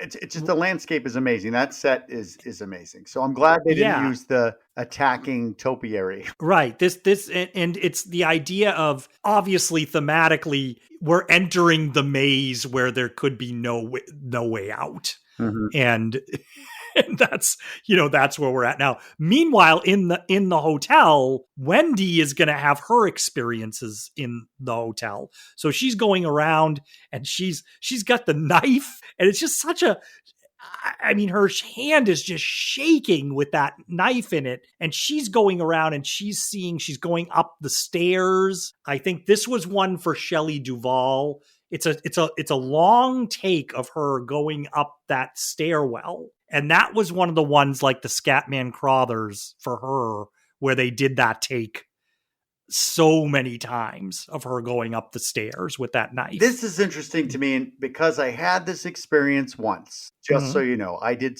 we both do acting and we've done films and stuff. So I did a photo shoot for a man, me, at a desk on a computer. That's the shot. That's it. It's me looking up at the computer screen or something like that. I've seen that. It was for a print ad, right? Yeah. That you did. Yeah, I've seen that photo. And this guy it was probably a 3-hour shoot. And I thought of The Shining while I was doing it because I started, and they didn't stop me. I started doing things like, I started talking. It'd be like, okay, answer the phone. I think it was it was me on the phone. So I'd be like, hello, hey, how's it going? And he'd be doing things like, all right, I need you to not do your eyes like little micro. And I thought to myself when I saw the photo, really? That's what I thought. All of that time, who is he? Is he blowing smoke up his own butt? And did Stanley Kubrick do this because he can't help it? Or did he do it to get her to a point where she's out of her mind? But he did it with everybody. So why would it take 60 takes to run up the stairs? It's not. Yeah. I don't understand that. Yeah, it's a weird thing where then he's also a genius, like you were saying earlier. So what's the deal? Yeah, what defines a genius? But she gets to the top of the staircase, and we have she notices what? In a room down the end of the hallway. No, what? Yeah. It looks like there's an animal on the edge of a bed. What? Can you explain it? Can you describe it? It looks like there's an animal, as if the animal was like leaned over a bed. An animal. Like you're not seeing the whole bed. An animal? Well, as we really look at it, it looks more like a man in a costume. Oh. Like a bear. Oh, a bear costume? A bear costume. Like a bad 1930s bear costume where it's a mask. Yeah, yeah. And somehow this person is, Shelley Duvall's doing a great job because her expression is like, we're in a hotel by ourselves. What am I looking at? Yes. Why is there because this is her first encounter. Yes. And there's a man, I'm going to help you, Art. There's another man in a tuxedo sitting on a bed. The bear's on its knees trying to extract honey from this man. And they just both are interrupted. So they look over. It's like a Winnie the Pooh moment. What's the problem? They look up, and honey, so lots of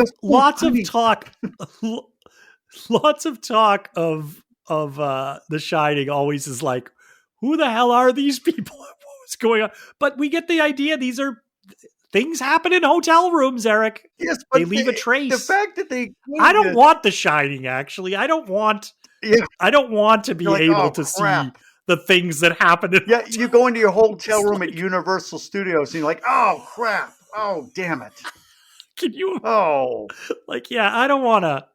But why was that included? It just was bizarre. It's just really bizarre. So why did they choose that? Why did they set that up? I think there is a mention in the book of some big gangster or mobster or a politician. I can't remember which one.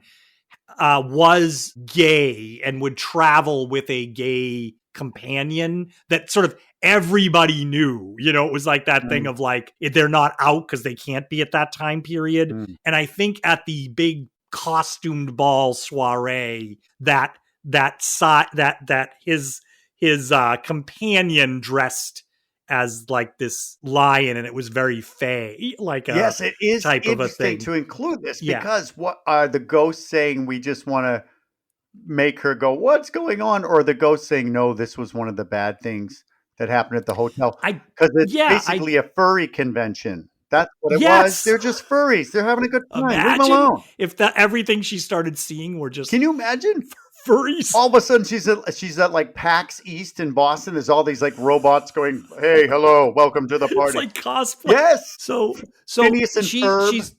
she's starting to see all these things. She sees that, and then there's I love this one from even when I was a kid. When she turns the corner, there's a guy with a toasting her, and he's got across his face. Yes. He's got like blood or a scar or something like across his face. But Art, help. And at first, I don't think that's Grady. That's what I'm is saying. it? I think it's Grady. Is it I think Grady? so. I always think it's Grady, So do and then I. when I see the movie, I'm not sure it is. Well, maybe we can look Grady. that up because I thought, Yeah. this is him after he shot himself, but it's Because he does have the accent, like you said. he says great party. Great party. Yes. And so, Isn't it? and again, Yeah. they're kind of being trying to be funny with her. The ghosts are like, this is where we do the comedy. Let's do the bear Yes. thing. Let's do great party. Yeah. It's just weird, And- but and this is my favorite scene. Some people don't like this at all. But when she goes Mhm. into the foyer, is it the main foyer? The lobby, The yeah, lobby. like the lobby. And there's skeletons and spider webs. It looks like a haunted house. And I Mhm. like it. Now, you should know, Eric, that scene is something that was added when the movie was being developed. It wasn't added after it came out. It was added before it came out. But the studio did want more scares, did want more, I think. So I think that skeleton set in the lobby was something that Kubrick added with the studio going, we need more this climax to have even more scary stuff. Interesting, in because it. it's definitely Yeah. a little bit out of place. But it is. That's what my point it is. Yeah. shows you that they're just, I guess they're trying to terrify her. Maybe they're trying to make her have a heart attack or something. But I'm trying to think, what are the ghosts doing here? So I guess that's what they're doing. But I really like that scene because there's no color. It's just a haunted house feel with cobwebbed corpse skeleton guests. So I like Yeah. it. And then And they're old, yeah. And then the elevator. We get the Awesome. iconic. Yeah. awesome. The iconic elevator shot, which they did do a number of times over and over again. And that's one of those ones where you have to reset.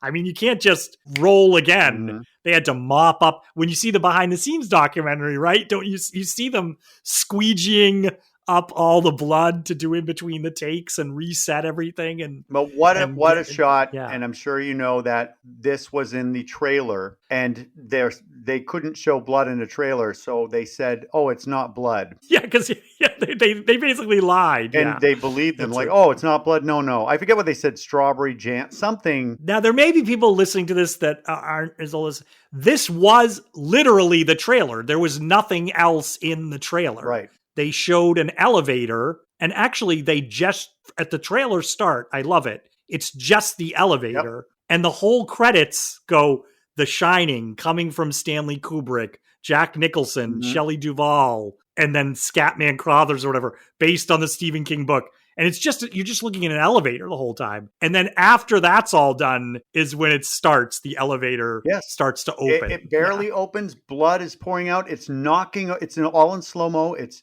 pouring. It's moving the furniture with great force. And here's the thing about a trailer that is now no longer a thing, is you can see the trailer for The Shining. You could see the trailer for Alien, The Prophecy, all of those, and you go, ooh, I can't wait to see this, and you have no idea. And today it's like, let's show you all the best jump scares in it. Yeah. We'll almost get to the end, but then you can see it. That's why I don't watch my trailers. favorite, Eric, is if you go back to Psycho, Alfred Hitchcock just walks you around the set.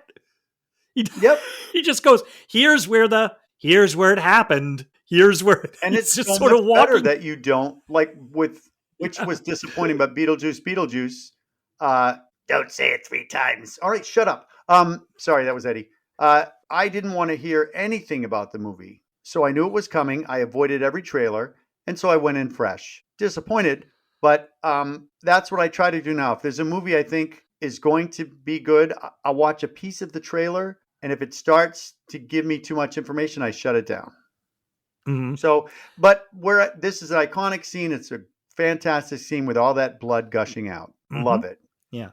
And you should know, just to even emphasize about how technically well they did this, when the blood starts coming out of the elevator from the side, it sort of sloshes onto the opposite wall. And you see blood coming from high up, sloshing back.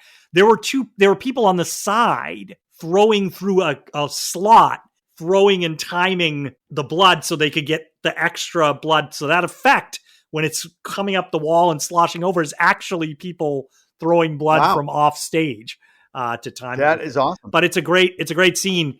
And then meanwhile, we're out with Danny is very smart. What a smart thing for this kid to do. Yep. He retraces his steps in the maze. He's going back. He's retracing them and jumps over to the side and then kind of moves any trace he's trying to of what he's doing. What's great about that scene, what is so many things about, he teeters and you think, oh, he's going to fall and get his handprint. It's all done. But yes, he's very smart, and he knows how to get out of the maze. Yes, well, because then he can follow the footsteps back. Yep. I loved it when the first time I saw it. I'm like, oh, that's great. And Jack Nicholson is following the trail, so he thinks, and he's Danny boy, Danny. But he's getting more, probably because of the cold, but also I think just the degeneration into just a monster. Yep. His voice, even at this point, is starting to get that husky, not really. He's kind of starting to sound like he did when he had the nightmare that you were saying, Erik, earlier. Yeah. And his words are kind of not making sense as he's running, and he gets there and he looks and he sees the footsteps have disappeared. He looks back, he can't, and then he goes off, and Danny's like books it back following his own footsteps. Yeah, and then Shelley Duvall's coming out, and Halloran's left the snowcat, so that's great. That's their way up. So he really actually succeeded in his task of saving them at the cost of his own life. And while Jack's in the maze, he turns a corner, and I love it's the POV. POV. I sound like you now. The POV of him reaching dead ends, and it's just great. And he just and he turns around, and then all of a sudden, what do you feel about this? Because I love it. All of a sudden, we see him frozen. Yeah. Well, he does hear the snowcat. I think we get the feeling he hears the snowcat leaving, because he starts howling to the sky, like it's like he knows that they're escaping. He's like hard cut, great like frozen face. Great frozen face. He looks. And here's it's like he's fun fact frozen I have solid. to share with you, because first of all, it's not him, but it is a great piece of artwork. Him, the prop. So the days of when everybody was putting Bernie into. Putting the Bernie. I had a stint where that's all I was doing. I was photoshopping Bernie. You were, because that was during COVID, so we were all just doing crazy things. You were on a tear on Facebook. I remember doing the Bernie photoshopped into all different things. A little late, and I spent so much time doing it. And then my friend gave me, who's a great artist, he did a frozen landscape. It's trees and stuff, and I was still on that thing, but Bernie was done. So I took Jack Nicholson, frozen, and I painstakingly photoshopped him into his beautiful piece of artwork, and I sent it back to him. And I said, "Hey, I put my own effort into your photo, and it's just Jack Nicholson buried from here up underground." So it is amazing shot, and it clearly twins the other shots we've had. That one earlier we talked about when he was in the black turtleneck. Mm-hmm. It's obviously that image. But he's dead. Cuts, yeah. And then we should say, I know we're long on this podcast, but there was an actual Mandela effect type thing that happened to people who saw this movie on the first weekend that it was available in New York and LA. If you saw this movie the first weekend, this is not how the movie ended. The movie you saw had them in the hospital, had Wendy in the hospital. And for years, people who saw it that first weekend, they would then later see it in the theaters or even on HBO or something later, they would go, that's weird. When I saw it, it had a whole other ending. And do you want to say what that ending was, Erik? The whole other ending? I didn't see the old ending. Oh, well, the whole other ending is that she's in the hospital and Ullman comes to the hospital. And Ullman says to her, "We never found the body of your husband.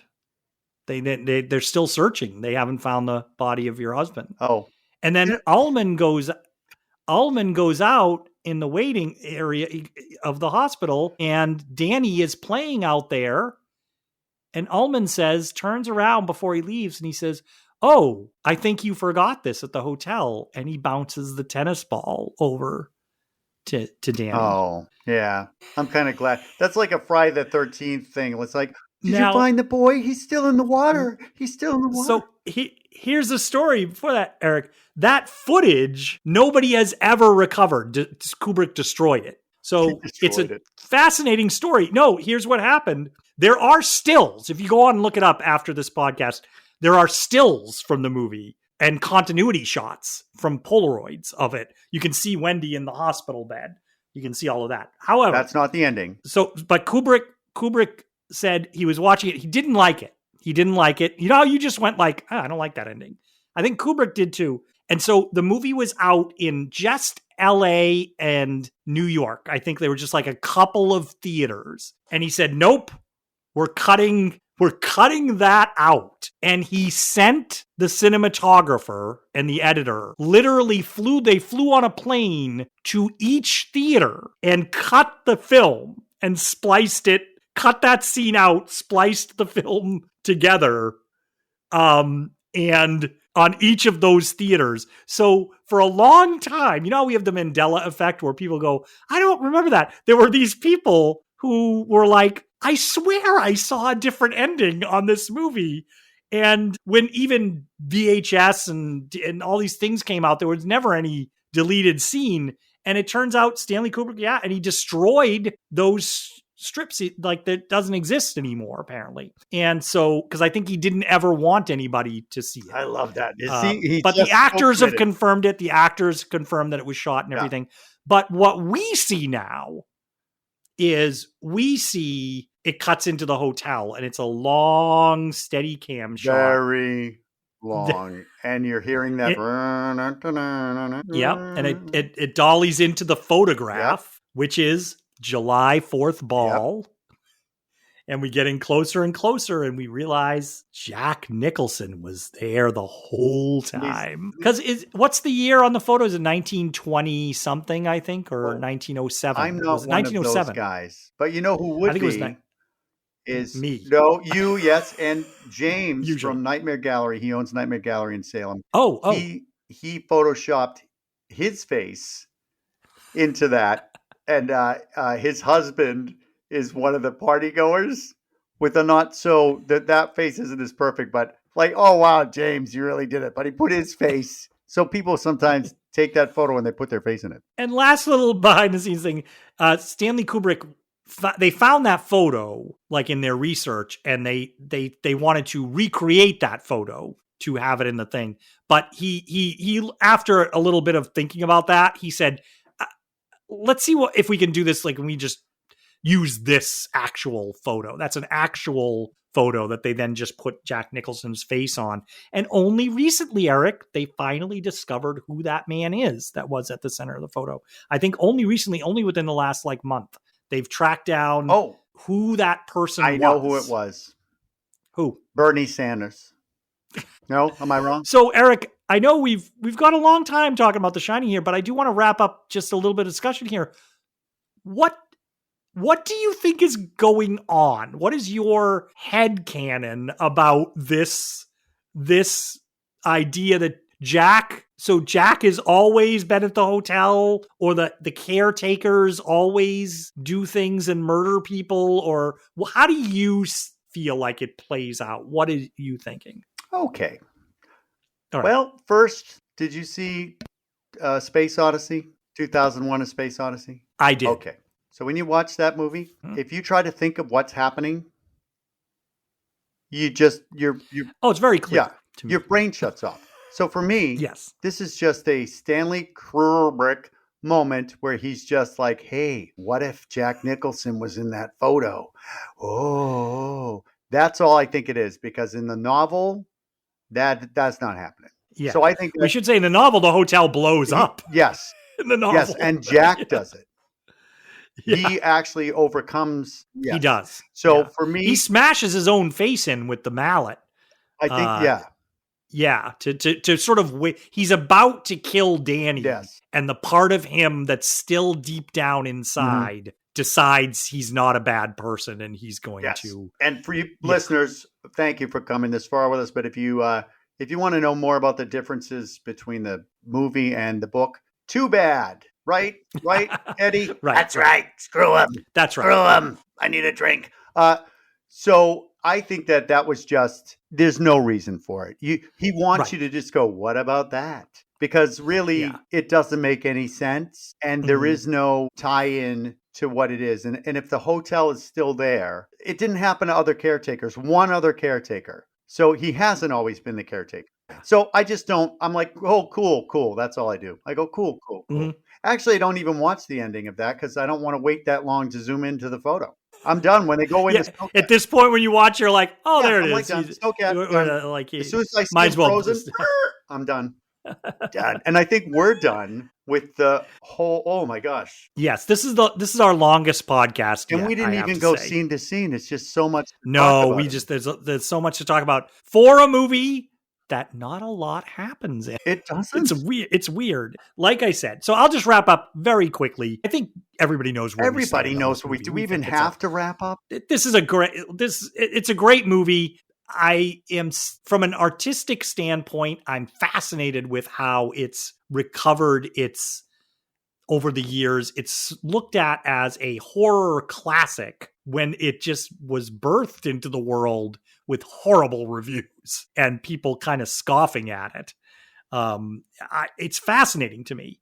And so I look at it and I'm also just taken with how engaging it can be just watching people talk. And I don't know if it's the aesthetic, it's how he's shooting it, it's how the people are delivering the lines, or if it's the lines themselves. But these are amazing and engrossing scenes that I can watch 100 times for some reason. I don't know. Which you have. I don't know why. Which you have, Art. But I don't know if you have any closing thoughts or if we should just try to rate it.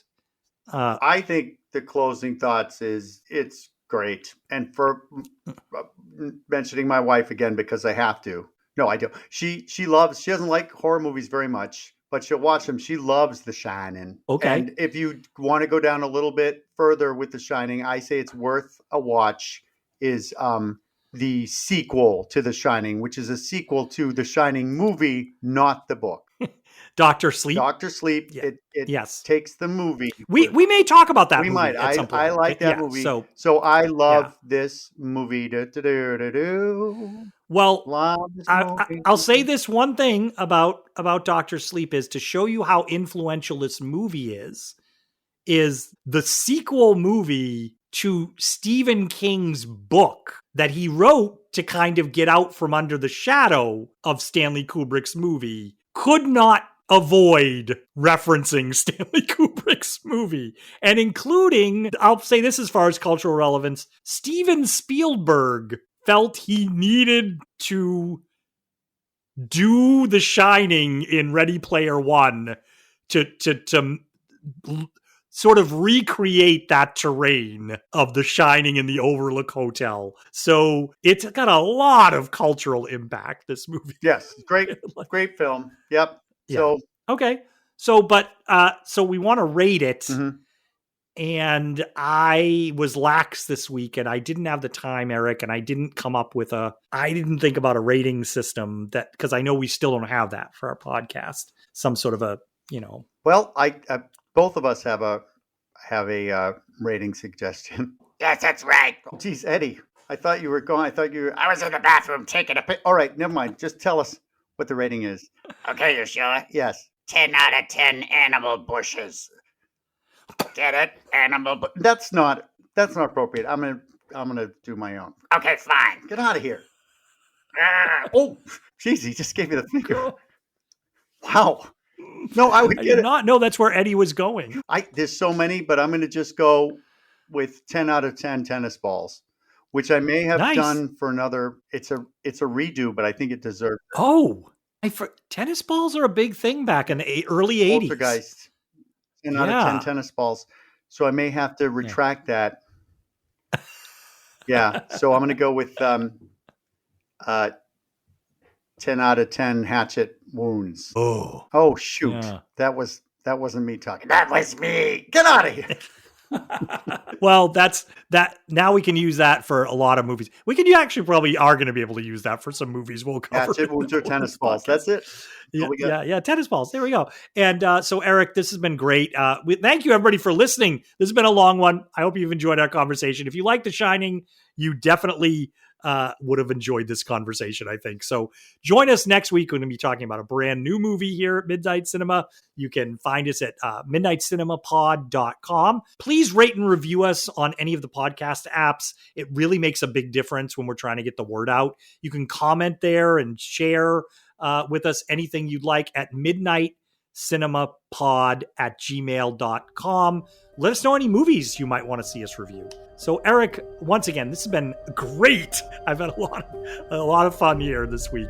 Art, I'm not going to do another podcast with you. I'm just going to bash your brains in. I'm going to bash him right the fuck in.